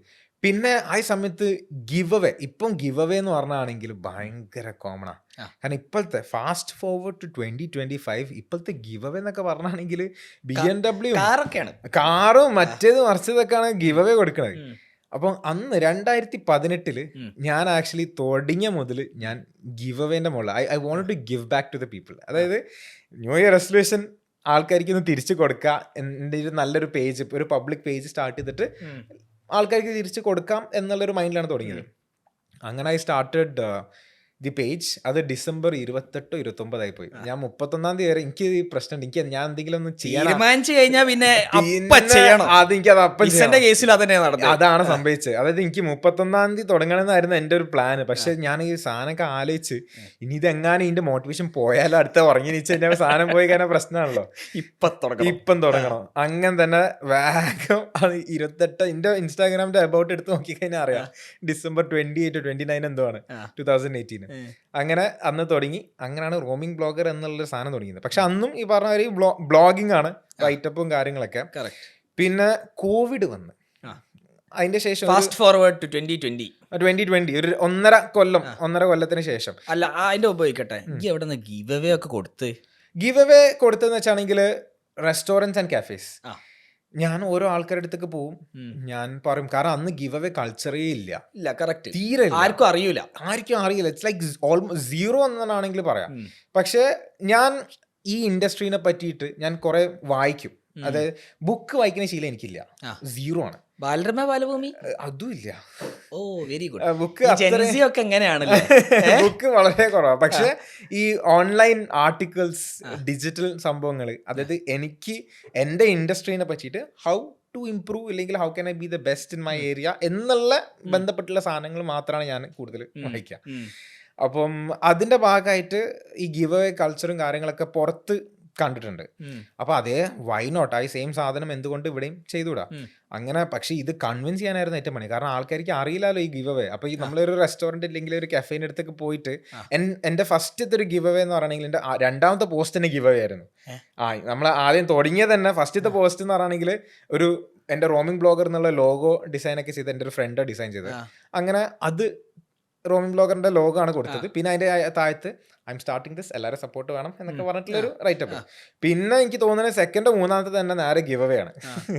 അപ്പൊ ആ ഗിവ് അവേ ചെയ്തത് തന്നെ എത്ര 500 വൗച്ചർ, 250 വൗച്ചർ വെച്ചാണ്, 250 റുപ്പീസിന്റെ വൗച്ചറാണ് അന്ന് ഗിവ് അവേ ചെയ്തത്. നമ്മളിപ്പം കാണുന്നത് കാറൊക്കെയാണ്, പക്ഷെ അന്ന് ഇതൊക്കെ അതെ അതെ അതെ അന്ന് 250 വെച്ചിട്ടാണ് നമ്മൾ തുടങ്ങിയത്. പിന്നെ അവിടുന്ന് കുറേ ഗിവ് അവേസ്. പിന്നെ അത് നല്ലൊരു രീതിയിൽ ആ സമയത്ത് ഭയങ്കര ട്രെൻഡിങ് ആയിരുന്നു, ട്രെൻഡിങ് ആക്കി മാറ്റി. കാരണം ഫ്രീ ആയിട്ട് ഫുഡ് കിട്ടുന്ന എല്ലാവർക്കും ഇഷ്ടമല്ലേ ഫ്രീ ആയിട്ട് ഫുഡ് കിട്ടാന്ന് പറഞ്ഞാണെങ്കിൽ. അപ്പം ഇത് കാണുന്ന എൻ്റെ പല ഫോളോവേഴ്സിലും ഞാൻ കുറേ ആൾക്കാരായിട്ട് കണക്ട് ചെയ്തത് ഈ ഗിവ് അവേന്റെ മുകളിലാണ്. അപ്പം വിന്നേഴ്സിനെ കൊടുക്കാനും നല്ല രസമാണ്, അവർക്കും ഭയങ്കര എക്സൈറ്റ്മെന്റ് ആണ്. നമ്മൾ ഓരോ ഇത് അനൗൺസ് ചെയ്യുമ്പം അവരും ഭയങ്കര എക്സൈറ്റഡ് ആണ്. അത് കാണുന്ന നമുക്കും എക്സൈറ്റ്മെന്റ് ആണ്, കൊടുക്കുന്നത് നമുക്ക് സന്തോഷമാണ്. സോ ആ ഒരു ഗിവ് അവേ കൾച്ചർ ത്രൂ അങ്ങനെ മെല്ലെ കയറി. അപ്പൊ റെസ്റ്റോറന്റിനോട് പോയി ചോദിക്കും, പിന്നെ ഞാൻ ഇങ്ങനെ എനിക്ക് കുറച്ച് ഫോളോവേഴ്സ് ഉണ്ട്, ഫോളോവേഴ്സ് കുറവാണ്, പക്ഷെ യെസ് അവർക്ക് വൗച്ചറിന് പ്രശ്നമൊന്നും ഒരു പ്രശ്നമില്ല. പക്ഷെ അത് നമ്മൾ ആ രീതിയിൽ പിച്ച് ചെയ്യണം നമ്മളെ ബ്രാൻഡിനെ. അതായത് എങ്ങനെ പിച്ച് ചെയ്തത്? ഇന്നത്തെ pitching style is entirely different. കുറച്ച് അന്നും ചെയ്യാൻ പറ്റണ ഒരു പിച്ചിങ്. ഓക്കെ, അതായത് ബേസിക് സാധനം ഇരിക്കുക, സംസാരിക്കുക. അതായത് എൻ്റെ ഒരു പോളിസി എന്ന് പറഞ്ഞാണെങ്കിൽ എനിക്ക് ഈ ഫോൺ ത്രൂ ചെയ്യുന്നത് എനിക്ക് താല്പര്യമില്ല. നിങ്ങൾ ജെൻസിക്കാർ ഫുള്ള് ഇതാവും, ഒറ്റ ഫോൺ ചെയ്യൂല. വാട്സാപ്പിൽ എത്ര മെസ്സേജ് അയക്കും? വാട്സാപ്പിലും പ്രശ്നമില്ല, പക്ഷെ എന്താ പറയുക, ഞാൻ വാട്സാപ്പിൽ അപ്പം തന്നെ ലൈവ് ആയിട്ട് മെസ്സേജ് ചെയ്യും. ഞാൻ എപ്പോഴും ഇൻ പേഴ്സൺ മീറ്റിംഗ്സ് ആണ് I would always prefer, in person. കാരണം ഇൻ പേഴ്സൺ മീറ്റിംഗ്സ് നമ്മൾ ചെയ്ത് കഴിഞ്ഞാണെങ്കിൽ നമുക്ക് അവരുടെ റിയാക്ഷൻ അനുസരിച്ചിട്ട് നമുക്ക് പറയാനുള്ള സംഭവങ്ങൾ നമുക്ക് പറയാം. മനസ്സിലായി, അവരുടെ ഇമോഷൻ എന്താണ്, അവർ ഫീൽ ചെയ്യുന്നത്, ആ വൈബ് കണ്ടുപിടിക്കാം അതിനനുസരിച്ച്. അതായത് ഇപ്പം ആദ്യത്തെ ഒരു 10-15 മിനിറ്റിൻ്റെ ഉള്ളിൽ തന്നെ എനിക്ക് പറയാം ഇന്ന് നിങ്ങൾ ഇതിന് ഇൻട്രസ്റ്റഡ് ആണോ അല്ലേ എന്നുള്ളത്. ഇൻട്രസ്റ്റഡ് ആണെങ്കിൽ okay, I'm ready to sit and talk. നിങ്ങൾ ഇൻട്രസ്റ്റ് ഇല്ല, നിങ്ങളെ സംസാരത്തിലും ബോഡി ലാംഗ്വേജിലും തോന്നുകയാണെങ്കിൽ പിന്നെ വെറുതെ നിങ്ങളെ സമയം കളയൂല, ഞാൻ എൻ്റെ സമയം കളയൂല. അല്ല, ഈ 18-ാം വയസ്സിൽ ഇതൊക്കെ എങ്ങനെ പഠിച്ചു? ഞാനൊക്കെ ആ സമയത്ത് ഞാൻ 25 ആയപ്പോൾ പോലും എനിക്ക് ഒരു ബോധമില്ലായിരുന്നു. How, where did you study? അതിന് What did you learn? കൂടെ ബാക്കോട്ടേക്ക് പോവാം. ബാക്കോട്ട് റിവൈൻഡ്. ഓക്കെ, ഞാൻ പഠിച്ചത് ഭവൻസ് എന്ന് പറഞ്ഞിട്ടുള്ളൊരു സ്കൂളാണ്. Bhavan's Chevayur. Okay, Kozhikode Bhavan's CBSE. So CBSE ആ സ്കൂളിൽ പഠിക്കുന്ന സമയത്ത് നമ്മൾ ഈ സാധാ മിഡിൽ ക്ലാസ് ഫാമിലി എന്ന് പറയുമ്പോൾ നമ്മളെ കയ്യിൽ ഇഷ്ടം പോലെ പൈസ ഒന്നും എന്തായാലും ഉണ്ടാവില്ല, ഒരിക്കലും ഉണ്ടാവില്ല. കറക്റ്റ്. അപ്പോൾ നമുക്ക് കറക്റ്റ് എല്ലാ ആഴ്ചയും ചെറിയൊരു പോക്കറ്റ് മണി തന്നെ ഒന്ന് തട്ടി മുട്ടി പോകാനുള്ള ഒരു പോക്കറ്റ് മണി. ജ്യൂസ് കുടിക്കാനുള്ള പൈസ കിട്ടുമോ? അങ്ങനെ അറിയാം. അതന്നെ. അതെ, അന്ന് പറഞ്ഞാൽ എന്ത്, നേരെ രാവിലെ എണീച്ച് സ്കൂളിൽ പോകുന്നു, സ്കൂൾ കഴിഞ്ഞ് തിരിച്ച് വൈകുന്നേരം വീട്ടിൽ വരുന്നത്. പിന്നെ നമുക്ക് വേറെ പൈസന്റെ ഒരു ആവശ്യം അതിൻ്റെ അടുത്ത് വരുന്നില്ല. പക്ഷെ അതുകൊണ്ട് നമുക്ക് വേറെ പൈസ കിട്ടുന്നില്ല. പക്ഷെ നമ്മൾ ഈ കാണുന്ന എന്താ, ബാക്കിയുള്ള അതിൻ്റെ അടുത്ത് CBSE സ്കൂള് എന്നൊക്കെ പറഞ്ഞാണെങ്കിൽ അതിൻ്റെ അടുത്ത് എല്ലാ ടൈപ്പ് ആൾക്കാരുണ്ടാവും. കറക്റ്റ്. സോ അതിൻ്റെ അടുത്ത് നല്ല പൈസ ഉള്ള ആൾക്കാരുണ്ടാവും, ആവറേജിലുള്ള ആൾക്കാർ, എല്ലാ ടൈപ്പ് ഉണ്ടാവും. അപ്പൊ നമ്മൾ ഈ പൈസ ഉള്ള ആൾക്കാരത് എപ്പോഴും കണ്ടാൽ നമുക്കൊരു ഇൻട്രസ്റ്റ് ആണല്ലോ. ഷാർ പൊളി സെറ്റ്, ഓരോ ലൈഫ് സെറ്റ്, ഓരോ ഉപയോഗിക്കുന്ന മറ്റേ അടിപൊളി ഇത് ബാഗും മറ്റേ കേസും അതും ഇതൊക്കെ ആയിട്ട് നല്ല നല്ല ഫോണ്. കാരണം നമ്മൾ സ്കൂളിൽ പഠിക്കുന്ന സമയത്ത് തന്നെ എല്ലാവരുടെ അടുത്തും ഫോൺ ഉണ്ട്. ഫോണിൽ ജനിച്ചു വീണ ജനറേഷൻ ആണല്ലേ നമ്മള് ഫുള്ള് എപ്പോഴാണെങ്കിലും ഫോൺ ഉണ്ടല്ലോ. എനിക്കൊന്നും പിന്നെ സ്കൂളിൽ ഫോണില്ല. സ്കൂളിലാണെങ്കിലും കാരണം എനിക്ക് ഫോൺ 8th സ്റ്റാൻഡേർഡിലാണ് എനിക്ക് ഫോൺ കിട്ടിയത്. 8th സ്റ്റാൻഡേർഡ് ആണ് തോന്നുന്നത്, ഐ തിങ്ക് സോ. അതിൽ മറ്റേ സാധാ നോക്കിയന്റെ 3310. അതെ അതെ അതെ അതൊക്കെ വന്നുകൊണ്ടേ ചെറിയ ഫോൺ മുന്നേ. അതെ, എനിക്ക് കറക്റ്റ് ഏത് ക്ലാസ്സിലും ഓർമ്മയില്ല. പക്ഷെ എന്തായാലും ആ ഫോൺ കിട്ടിയതിന് ശേഷം ബാക്കി എല്ലാവരുടെ കയ്യിൽ ടച്ചും കുറച്ചും കൂടെ അതിൽ ഈ കീപാഡിൽ തന്നെ നല്ല നല്ല ഫോണുകളാണ് ഉണ്ടാവാം. അപ്പോൾ ആർക്കാണെങ്കിലും ഒരു പൂതി ഉണ്ടാവില്ല. നമ്മളിപ്പോൾ എന്താണെങ്കിലും തൊട്ടടുത്തിരിക്കുന്നവരുടെ കയ്യിൽ നല്ല സാധനം കണ്ടാണെങ്കിൽ നമുക്കൊരു ആഗ്രഹം വരും. പക്ഷെ ഇതിനൊക്കെ എന്താണ് factor? Money. Money is everything എന്നുള്ളൊരു കോൺസെപ്റ്റ്. അതെ, ഗിവ് മീ ദ മണി. അപ്പോൾ നമ്മൾ അന്ന് മുതലേ നമ്മൾ ചിന്തിക്കൂ എങ്ങനെയാണ് ഇപ്പൊ പൈസ കിട്ടുക, പൈസ ഉണ്ടാക്കാനുള്ള വകുപ്പുകൾ എന്തൊക്കെയാണെന്നുള്ളത്. അങ്ങനെ ഞാൻ സ്കൂളിൽ പഠിക്കുന്ന സമയത്ത് തന്നെ ഈ പൈസ ഉണ്ടാക്കാനുള്ള പല വകുപ്പുകളും ടെസ്റ്റ് ചെയ്തിട്ടുണ്ടായിരുന്നു. ട്രയൽ ആൻഡ് എറർ കാര്യങ്ങളെല്ലാം ചെയ്ത്. എൻ്റെ ഒരു ഫസ്റ്റ് ഞാൻ തുടങ്ങിയ ഒരു പരിപാടി എന്ന് പറയുകയാണെങ്കിൽ ഇപ്പോൾ ഇൻസ്റ്റാഗ്രാം എന്നുള്ളൊരു പ്ലാറ്റ്ഫോം, ഇത്രയും വലിയൊരു പ്ലാറ്റ്ഫോം ഉണ്ടാകുമ്പോൾ നമുക്ക് ഫിസിക്കൽ സ്റ്റോറിൻ്റെ ഒരു ആവശ്യമില്ല. നമുക്ക് എന്തും ഒരു ഓൺലൈനിൽ ഒരു പേജ് ഉണ്ടെങ്കിൽ നമുക്ക് എടുത്ത് വിൽക്കാൻ പറ്റും. അങ്ങനെ ഞാൻ എൻ്റെ ഫസ്റ്റത്തെ ഒരു സംഭവം എന്ന് പറയുന്നത്, ഞാൻ കുറച്ച് സാധനങ്ങൾ ഞാൻ തുടങ്ങിയിട്ടുണ്ടായിരുന്നു. അപ്പോൾ എനിക്ക് അതിൻ്റെ ഓർഡർ തെറ്റി ഏതായാലും ഞാൻ ആദ്യം തുടങ്ങിയത്, കാരണം മുമ്പാണ്. എന്തായാലും സംതിങ് ദിസ് ഇസ് അറൗണ്ട് ഒരു 7ാം ക്ലാസ് 14-15 ഏജിൻ്റെ സമയത്താണ്. എൻ്റെ ഒരു ഫ്രണ്ട് ഉണ്ട്. എനിക്ക് ഈ കമ്പ്യൂട്ടറിൻ്റെ മുകളിൽ ഇരിക്കുന്ന തീരെ ഇഷ്ടമില്ല. എനിക്ക് ഫോൺ ഓക്കെ, പക്ഷേ ഈ കമ്പ്യൂട്ടർ എനിക്ക് പണ്ടേ അലർജിയാ. എന്താ അറിയില്ല, എനിക്ക് തീരെ ഇഷ്ടമില്ല. പക്ഷേ ഇത് ഇരിക്കുന്ന പല ആൾക്കാരെ എനിക്ക് നന്നായിട്ട് അറിയാം. ഇതിൻ്റെ മുകളിൽ നല്ലോണം ഇരുന്ന് ടൈം സ്പെൻഡ് ചെയ്യുന്ന എന്നെക്കാട്ടി നല്ല വിവരവും കാര്യങ്ങളൊക്കെ ഉള്ള ആൾക്കാരെ എനിക്ക് നന്നായിട്ട് അറിയാം. അപ്പോൾ നമ്മൾ എന്താക്കി, നമ്മൾ ഓരോ പിടിക്കാം. ഓരിക്കാൻ നല്ല നോളേജ് ഉണ്ട്, ഓരോ ഓൾറെഡി കാര്യങ്ങളൊക്കെ അറിയുന്ന ആൾക്കാരാണ്. അപ്പോൾ അവരുടെ അടുത്ത് നമ്മളെ ഐഡിയാസും കാര്യങ്ങളൊക്കെ സംസാരിക്കാം. അപ്പോൾ എൻ്റെ കൂടെ ഇരിക്കുന്ന നമ്മളെ ബെഞ്ചിലിരിക്കുന്ന ആളുടെ അടുത്തായിരിക്കും നമ്മൾ ഏറ്റവും കൂടുതൽ കഥകളും ഇതൊക്കെ പറയുന്നത്, നമ്മളെ ആഗ്രഹങ്ങളും നമ്മൾ 5 കൊല്ലം കഴിഞ്ഞാൽ അത് എവിടെ എത്തും എന്താക്കും എന്നുള്ളതൊക്കെ പറയുന്ന ഒരു ടൈം. അങ്ങനെ നമ്മളിങ്ങനെ ഓരോന്ന് പറയുന്നതിൽ അവനാണ് എൻ്റെ ഒരു friend, his name is Subin. അപ്പം അവനാണ് എനിക്ക് പറഞ്ഞത് അലിബാബ. ഓക്കെ, അലിബാബ ചൈനയിലുള്ള നമുക്ക്, അതെ alibaba.com. അവിടുന്ന് നമുക്ക് സാധനങ്ങൾ ഇവിടെ വരുത്തിക്കാം, എന്നിട്ട് ഇവിടുന്ന് മറച്ചു വിൽക്കാം എന്നുള്ളൊരു സ്കീം. അപ്പോൾ ആ ഒരു സ്കീം ഓക്കെ കൊള്ളാലോ. പക്ഷെ ഈ അലിബാബ എന്നൊക്കെ പറയുമ്പോൾ ചൈനയിൽ അതെങ്ങനെ നമ്മളിവിടെ എത്തിക്കും? കാരണം എൻ്റെ മൈൻഡിൽ എന്താ ഇവിടെയൊക്കെ കൊണ്ടുവരുന്നുണ്ടെങ്കിൽ മറ്റേ കണ്ടെയ്നർ, അതൊക്കെ കണ്ടെയ്നർ എന്നൊക്കെ ഇവിടുന്ന് കിട്ടുന്നൊക്കെ ഞാൻ ആലോചിക്കല്. പക്ഷെ അവൻ കുറച്ചും കൂടി ഒരു ടെക് സാവി ഗായായിരുന്നു. അവൻ എന്താ എന്നെ പറ്റി നല്ലോണം അറിയാം. അത് ഞാൻ ഏറ്റവും എന്നുള്ള രീതിയിൽ അവൻ പറഞ്ഞു. അവൻ ഏത് പ്രൊഡക്റ്റ് വേണം, ഈ പ്രൊഡക്റ്റ് വേണമെന്നൊക്കെ പറഞ്ഞിട്ട് അങ്ങനെ ഓരോരോ പ്രൊഡക്റ്റ് നോക്കി നിൽക്കുന്നൊരു സമയമായിരുന്നു. അങ്ങനെ അവന് ഓർഡർ ചെയ്ത് ഒരു 1.5 മാസത്തിൻ്റെ ഉള്ളിൽ സാധനം ഇവിടെ എത്തി. അപ്പം അത് വർക്കൗട്ടായി. അപ്പം സാധനം ഇവിടെ എത്തി. അത് നമ്മൾ ഫസ്റ്റത്തെ ഒരു പ്രൊഡക്റ്റ് എന്ന് പറയുകയാണെങ്കിൽ ഒരു LED ഫേസ് മാസ്ക് ആയിരുന്നു. ഓക്കെ, നമ്മൾ സംസാരിക്കുന്ന അനുസരിച്ചിട്ട് അതിൻ്റെ ലൈറ്റ് എത്തും ഇങ്ങനെ. അത് ഞാൻ ഹലോ ഹലോ എന്ന് പറയുമ്പോൾ കറക്റ്റ് അതിനനുസരിച്ചിട്ടുള്ള ലൈറ്റ് എത്തും. അപ്പോൾ അങ്ങനെ നിൽക്കുന്നൊരു സമയത്ത് എനിക്കത് ഭയങ്കരമായിട്ട് ഇഷ്ടപ്പെട്ടു. എനിക്കത് വിൽക്കാൻ തന്നെ തോന്നുന്നില്ല. വേറെ പ്രശ്നം ഉണ്ടായല്ലോ. അപ്പോൾ അത് നമ്മളെ സംഭവം നോക്കി. പക്ഷെ പിന്നെ വേറെയുള്ള അതിനകത്തുള്ള ഏറ്റവും വലിയ പ്രശ്നം എന്ന് പറയുകയാണെങ്കിൽ ഈ അലിബാബിന് സാധനം വാങ്ങാനുള്ള പൈസയും വേണമല്ലോ. അവൻ്റെ കയ്യിൽ പിന്നെയും പൈസ ഉള്ളതുകൊണ്ട് നടന്നു. കാരണം എൻ്റെ കയ്യിൽ 5 പൈസ ഇല്ലായിരുന്ന സമയത്ത്. പിന്നെ ഇതിപ്പോൾ വീട്ടിൽ നിന്ന് ചോദിക്കാൻ പറ്റിയത് എന്തിനാ ചൈനയിൽ നിന്ന് സാധനം വരുത്തിക്കാൻ? ഒരു 14 വയസ്സ് 15 വയസ്സിൽ പോയിട്ട് ചൈനയിൽ നിന്ന് സാധനം വരുത്താന്നൊക്കെ പറഞ്ഞാണെങ്കിൽ പിന്നെ കിട്ടുന്ന റിയാക്ഷൻ കോമഡി ആയിരിക്കും. പിന്നെ സ്കൂളിൽ പോകേണ്ടി അതെ. അപ്പൊ അതുകൊണ്ട് അത് അവൻ തന്നെ കൊടുത്ത്. പക്ഷെ അതിന് ശേഷം എങ്ങനെയൊക്കെ ഞാൻ അറേഞ്ച് ചെയ്ത്.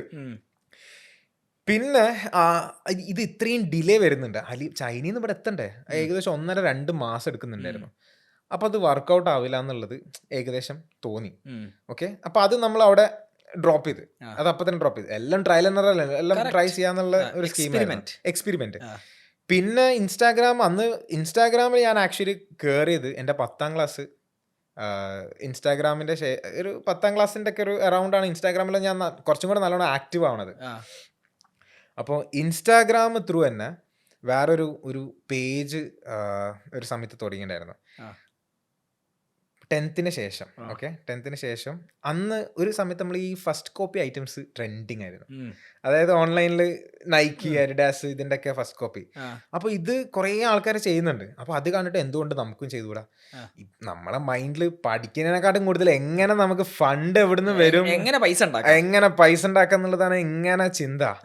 അപ്പോൾ ഫസ്റ്റ് കോപ്പി ഐറ്റംസും കാര്യങ്ങളൊക്കെ നമുക്ക് കൊടുക്കുന്ന സെയിം സംഭവം ഞാൻ അങ്ങനെ കുറേ ആൾക്കാരെ സംസാരിച്ചു. ഇൻസ്റ്റാഗ്രാം ത്രൂ ആകുമ്പോൾ നമുക്ക് സംസാരിക്കുന്നതിനൊന്നും ഒരു പ്രശ്നമില്ലല്ലോ. അതിൻ്റെ അകത്ത് വേറെ ടോക്ക് ടൈമിന്റെ പ്രശ്നമില്ല. നെറ്റ് പൈസ വേണ്ടല്ലോ, പൈസ ആവശ്യമില്ലല്ലോ, എങ്ങനെ വേണമെങ്കിലും സംസാരിക്കാമല്ലോ. അപ്പൊ അങ്ങനെ ഈ ഫസ്റ്റ് കോപ്പി പ്രൊഡക്ട്സിന്റെ ഒരു സെല്ലറിനെ കിട്ടി. ഞാൻ പറഞ്ഞു ഞാൻ എടുത്തോളാം സാധനം. ഇതിൻ്റെ ഏറ്റവും വലിയ കോമഡി എന്താ വെച്ചാണെങ്കിൽ it's kind of drop shipping. അന്ന് എനിക്ക് ഡ്രോപ്പ് ഷിപ്പിംഗ് എന്താണെന്ന് അറിയില്ല. ഡ്രോപ്പ് ഷിപ്പിങ്ങിനൊക്കെ പറ്റി ഞാൻ ഇപ്പോഴാണ് ഞാൻ കുറച്ചും കൂടെ അറിയുന്നത്. ക്രിയേറ്ററിലല്ലോ അന്ന് കോണ്ടന്റ് ക്രിയേറ്റർ ഇല്ല, ഡ്രോപ്പ് ഷിപ്പിംഗ് വല്ല ഒന്നുമില്ല. അന്ന് എന്ത് ഓക്കെ നമുക്ക് ഓൺലൈൻ സ്റ്റോർ തുടങ്ങാം, ഓക്കെ, പക്ഷെ പൈസ ഇല്ല. പൈസ ഇല്ലാതെ എങ്ങനെ ഓൺലൈൻ സ്റ്റോർ തുടങ്ങാൻ പറ്റും എന്നുള്ളതായിരുന്നു ചിന്ത 10ാം ക്ലാസ്. അതിനാണ് സുഹൃത്തുക്കളെ പറയാ ഡ്രോപ്പ് ഷിപ്പിംഗ്. Online store. അതെ, അത് നമുക്ക് അറിയില്ല ഈ ഡ്രോപ്പ് ഷിപ്പിംഗ് എന്താണ്, മറ്റേ ഒരു ഐഡിയ ഇല്ല. അപ്പൊ അങ്ങനെ ഓൺലൈൻ സ്റ്റോർ തുടങ്ങാൻ നമ്മളെ കാണുന്ന എന്താണ്, ആൾക്കാർ ഇൻസ്റ്റാഗ്രാമിൽ ഫോട്ടോസ് ഇടുന്നു, ഫോട്ടോസ് കണ്ടിട്ട് അതിന്റെ എൻക്വയറീസും കാര്യങ്ങളെല്ലാം കിട്ടുന്നു. അത് ഓക്കെ ആണെങ്കിൽ ഓർഡർ കൊടുക്കുന്നു, പ്ലേസ് ചെയ്യുന്നു, സാധനം ഡെലിവറി അയച്ചു കൊടുക്കുന്നു. അപ്പോൾ എന്താക്കി ആ ഓൺലൈൻ സെല്ലർ ഇടുന്ന ഫോട്ടോസൊക്കെ ഞാൻ എൻ്റെ ഒരു പേജിൻ്റെ പേരിട്ടിട്ട് ഞാൻ ഇടാൻ തുടങ്ങി. അതിട്ടിട്ട് നമ്മളെ ഇൻസ്റ്റാഗ്രാം നമ്മളെ ഫ്രണ്ട്സ് ക്ലാസ്മേറ്റ്സും ഇവരെല്ലാവരും കൊണ്ട് ഷെയറും കാര്യങ്ങളൊക്കെ ചെയ്യിപ്പിച്ചു. ഓക്കെ, അത് കുറച്ച് ആൾക്കാരെ കണ്ട് എനിക്ക് കുറച്ച് ഓർഡറുകളൊക്കെ വരാൻ തുടങ്ങി. ഓൺലൈൻ സെല്ലിങ് പരിപാടി മെല്ലെ തുടങ്ങി കിട്ടി. 2-3 ഓർഡർ നമുക്ക് ഫസ്റ്റത്തെ ഓർഡറൊക്കെ വരുമ്പോൾ ഭയങ്കര സന്തോഷമാണ്, സൂപ്പർ ഹാപ്പി. അപ്പോൾ പക്ഷേ ഇത് പറഞ്ഞപ്പോഴാ ഞാൻ ഇപ്പോൾ എത്തിയത് വെച്ചാണെങ്കിൽ എൻ്റെ 10ാം ക്ലാസ് കഴിഞ്ഞിട്ടുള്ള കഥയാണ് ഞാൻ പറയുന്നത്. പക്ഷെ ഇതിന്റെ മുമ്പ് ഒരു ചെറിയൊരു സ്റ്റോറിയും കൂടെ ഇത്തിരി കുറച്ച് റീവൈൻഡും കൂടെ. കാരണം എന്താ പറയുക, ഈ ഓൺലൈൻ സ്റ്റോർ തുടങ്ങാനുള്ള ഈ നമ്മൾ ആദ്യം വാങ്ങാനുള്ള ഈ ചെറിയ പൈസന്റെ ഒരു സംഭവം ഉണ്ടല്ലോ, അത് എങ്ങനെ കിട്ടി എന്നുള്ളത് പറയാനുണ്ട്. പക്ഷെ ഞാൻ അതിലേക്ക് എത്താം. അല്ലല്ല, ചൈനയിൽ നിന്ന് ഒന്നും കിട്ടിയിട്ടില്ല, ഉള്ള പൈസ പോയിന്നുള്ളൂ. അപ്പോൾ ഇത് കംപ്ലീറ്റ് നമുക്ക് ഓൺലൈൻ സ്റ്റോറൊക്കെ തുടങ്ങി. ഇതിന്റെ ഏറ്റവും വലിയ കോമ്പറ്റീഷൻ ആണെങ്കിൽ പൈസന്റെ ആവശ്യമില്ലാത്തതുകൊണ്ട് ഓർഡർ കിട്ടിക്കഴിഞ്ഞാൽ അപ്പം അതിന്റെ പൈസ നമ്മൾ വാങ്ങുന്നത്, ആ പൈസ കിട്ടിയ നേരെ മറ്റോനിക്ക് കൊടുക്കുന്നത്, മറ്റോ നേരെ സാധനം എൻ്റെ അടുത്തേക്ക് അയക്കണം. എന്താ എനിക്ക് പേടി, ഓൻ ഡയറക്റ്റ് അയച്ചു കഴിഞ്ഞാൽ പിന്നെ അടുത്ത പ്രാവശ്യം മുതൽ ഇവരും ഡയറക്റ്റ് പോയില്ല, കച്ചവടം പോയില്ലേ. അപ്പൊ നേരെ എൻ്റെ അടുത്തേക്ക് ബുദ്ധി കൂടിയാണ് പിന്നെ ബുദ്ധിന്റെ കാര്യത്തിൽ ഞാൻ നമ്പർ 1. ഓക്കെ ശരി, അങ്ങനെ നമ്മൾ സാധനം ഓർഡർ ചെയ്ത് എൻ്റെ ഇതിലേക്ക് എത്തിച്ച് പിന്നെ വീട്ടിലേക്ക് എനിക്കും പിന്നെ വേറെ പ്രശ്നം, ഇതൊന്നും വീട്ടിലറിയാൻ പാടില്ല, പ്രശ്നമാണല്ലോ. പൈസന്റെ കാര്യം ഒന്ന് അറിഞ്ഞു കഴിഞ്ഞാൽ സീൻ. അപ്പൊ ഞാൻ വേറെ ജനറേഷനിലുണ്ടോ സീൻ? അത് ഉണ്ടായിരുന്നു ഒരു സമയത്ത്, അത് ഏത് സമയം ഓർമ്മയില്ല, കേട്ടിട്ടുണ്ട്. യെസ്, അപ്പൊ ഞാൻ നിങ്ങളെ ജനറേഷൻ എന്താ ചാൻസ് കിട്ടുമ്പോ ഇങ്ങോട്ട് ചാടുന്നല്ലേ. കറക്റ്റ്, പ്രായം 35-45 ഒക്കെ ആയില്ലേ. ഇങ്ങനെ ഇടക്കിടക്ക് പറഞ്ഞുകൊണ്ടിരിക്കണമെന്നില്ല. ഇത് സംഭവം എന്റെ സബ്സ്ക്രൈബേഴ്സിന് ഇതൊന്നും അറിയില്ല, ഇതൊക്കെ വലിയ വലിയ ഇൻഫർമേഷൻ ആണ്. ഓക്കെ, ഞാൻ മറച്ചു വെക്കുന്ന. ഓക്കെ, അപ്പം നമ്മൾ സാധനം എന്റെ വീട്ടിലേക്ക് എത്തി. എന്റെ വീട്ടിലേക്കല്ല, സോറി, ഞാൻ പറഞ്ഞ വീട്ടിലേക്ക് എത്തി. എന്റെ വീട്ടിലേക്ക് ഞാൻ പറഞ്ഞ വീട്ടിലേക്ക് എത്തി. ഓക്കെ, നമ്മള് ഫ്രണ്ട്സും ഇവരൊക്കെ വീട്ടിലേക്ക് എത്തിച്ച് അത് എത്തിച്ചതിന് ശേഷം പിന്നെ ആലോചിച്ച, അല്ലാ ഇതിപ്പോ ഇനിയിപ്പോ കൊണ്ടേ കൊടുക്കാനിപ്പോ എന്താ ചെയ്യാ, സ്കൂളിൽ പഠിക്കുന്ന നമ്മളാണ് ഇപ്പൊ ഡെലിവറി എന്താക്കൂ, ഒരു ഐഡിയ ഇല്ലല്ലോ, ലൈസൻസ് ഇല്ല, വണ്ടി ഇല്ല, ഒന്നുമില്ല. എന്നിട്ട് ഞാൻ സ്കൂളിന്റെ ശേഷം ഞാനൊരു ടൈം പറഞ്ഞിട്ട് മാനാഞ്ചിറ സ്ക്വയറിലോ അവിടെ എവിടെയെങ്കിലും എത്താൻ പറഞ്ഞിട്ട് ഞാൻ ബസ്സൊക്കെ പിടിച്ച് കുറേ നടക്കും ഇത് കൊണ്ടേ കൊടുക്കാൻ. അതായിരുന്നു ഓൺലൈൻ സ്റ്റോർ. അത് കുറച്ച് കുഴപ്പമില്ലാത്ത നല്ല രീതിയിൽ പോയി. അതിങ്ങനെ സെറ്റ് ആവുന്നതിന്റെ ഇടയിലാണ് എന്തോ ഒരു കോപ്പിറൈറ്റ് സ്ട്രൈക്കോ എന്തോ എന്ന് പറഞ്ഞിട്ട് അത് പോയി, ബിസിനസ് അവിടെ പൊട്ടി. ഇൻസ്റ്റാഗ്രാം പൊളിഞ്ഞി, ഇൻസ്റ്റാഗ്രാം ആ പേജ് പോയി, കംപ്ലീറ്റ് പോയി. സന്തോഷം. ഇങ്ങനെ അതെ ആണ്. പക്ഷെ നമ്മളിങ്ങനെ നല്ലൊരു ബിസിനസ് ഒക്കെ തുടങ്ങി നല്ല ഫ്യൂച്ചറൊക്കെ കണ്ട് ഞാൻ ഇങ്ങനെ ആഗ്രഹിച്ചു, ഓക്കെ ഇത് നമ്മൾ ഇങ്ങനെ പോവാണെങ്കിൽ കുറച്ച് കഴിഞ്ഞാൽ നല്ല വലിയൊരു ഷോപ്പൊക്കെ ഇട്ട് ആ ഷോപ്പിലൊക്കെ ഇങ്ങനെ ഇരുന്ന് എന്റെ സ്വന്തം പീഡിയ എന്നുള്ളൊരു മൂഡിലായിരുന്നു. ഒരൊറ്റ ദിവസം കൊണ്ടുണ്ടല്ലോ പിറ്റേത് ഉറങ്ങി നീച്ചപ്പോ അത് പോയി. പക്ഷെ നമ്മൾ വിട്ടുകൊടുക്കാൻ തയ്യാറായില്ല സുഹൃത്തുക്കളെ. അതിന്റെ 2ാം ജന്മം ഇവിടെ. അവിടെ തന്നെ പിന്നെ നമ്മൾ പ്ലാൻ മാറ്റി, അത് നിർത്തി, ആ പരിപാടി നിർത്തിയതിന് ശേഷം പിന്നെ അടുത്ത പരിപാടി എന്താണെന്ന് നോക്കിയപ്പോഴാണ് കുറച്ചും കൂടെ ഫസ്റ്റ് കോപ്പി ഇനി വേണ്ട, പണി ഇനിയും കിട്ടും എന്നുള്ളൊരു സ്കീമിലേക്കായി. അപ്പൊ അടുത്ത പരിപാടി എന്ന് പറയുകയാണെങ്കിൽ ഒരു gift shop, online gift shop. ആ. പിന്നെയും ഓൺലൈൻ തന്നെ കേട്ടോ, കാരണം ചെലവില്ലാത്ത പരിപാടിയാണ്. ചെലവില്ലാത്ത പരിപാടിയാണല്ലോ. അപ്പം ഡ്രോപ്പ് ഷിപ്പിംഗ് നമ്മൾ പഠിച്ചിട്ടുണ്ട്. അതെ, അതെ. ഡെലിവറി മാത്രം നമ്മൾ ചെയ്താൽ മതി. അതെ, ഡെലിവറിന്റെ ഒക്കെ എല്ലാം ഡ്രോപ്പേ ഉള്ളൂ, ഷിപ്പിംഗ് ഇല്ല. ഷിപ്പിംഗ് നമ്മള് അന്ന് ഡ്രോപ്പും അറിയില്ല, അതിന്റെ വേറെ ആളെ വീട്ടിലേക്കാണല്ലോ ഡ്രോപ്പ്. അപ്പൊ അങ്ങനെ അടുത്ത പരിപാടി ഗിഫ്റ്റ്, ഓൺലൈൻ ഗിഫ്റ്റ് ഷോപ്പ്. അപ്പോൾ അതിന് വേണ്ടിയിട്ട് ഞാൻ ഇൻസ്റ്റാഗ്രാം മൊത്തം തപ്പി കണ്ടുപിടിച്ചിട്ട് ഒരു സെല്ലറിനെ കിട്ടി. അപ്പോൾ ബോംബെയിലാണ് ആള് സെല്ലർ. അപ്പോൾ ബോംബെയിൽ നിന്നും നമ്മൾ ഓരോ മെനുവും കാര്യങ്ങൾ അയച്ചു തരും, കാറ്റലോഗും സംഭവങ്ങളൊക്കെ അയച്ചു തരും. എന്നിട്ട് അതിൽ എനിക്കിഷ്ടപ്പെട്ട, എനിക്ക് ഈ ഫാൻസി ഗിഫ്റ്റ് ഇതൊക്കെ എനിക്ക് ഭയങ്കര ഇഷ്ടമാണ്. അപ്പോൾ എനിക്ക് ഇഷ്ടപ്പെട്ട ഐറ്റംസ് ഞാൻ ഓർഡർ ചെയ്തിട്ട്, പക്ഷെ അതിൽ ഡ്രോപ്പ് ഷിപ്പിംഗ് പറ്റില്ല. കാരണം നമ്മൾ വന്ന് സാധനം വരുത്തിയിട്ട് നമുക്കത് കൊടുക്കാൻ പറ്റുള്ളൂ. കാരണം പിന്നെ അതിൽ എനിക്ക് ഏറ്റവും കൂടുതൽ കസ്റ്റമേഴ്സ് എന്ന് പറഞ്ഞാണെങ്കിൽ എൻ്റെ ക്ലാസ്മേറ്റ്സും സ്കൂൾ മേറ്റ്സും ഇവരായിരുന്നു. കാരണം ഓരോ ദിവസം എന്താ പറയുക, സ്കൂളിലേക്ക് ഓരോരോ കീച്ചനൊക്കെ ആയിട്ട് പോകും ഞാൻ. അത് കണ്ടു കഴിഞ്ഞാൽ ചില ആൾക്കാർക്ക് ഇൻട്രസ്റ്റ് ഉണ്ടാവല്ലോ. അപ്പോൾ കീ ചെയിൻസ് ആയിരുന്നു അതിൻ്റെ അകത്ത്.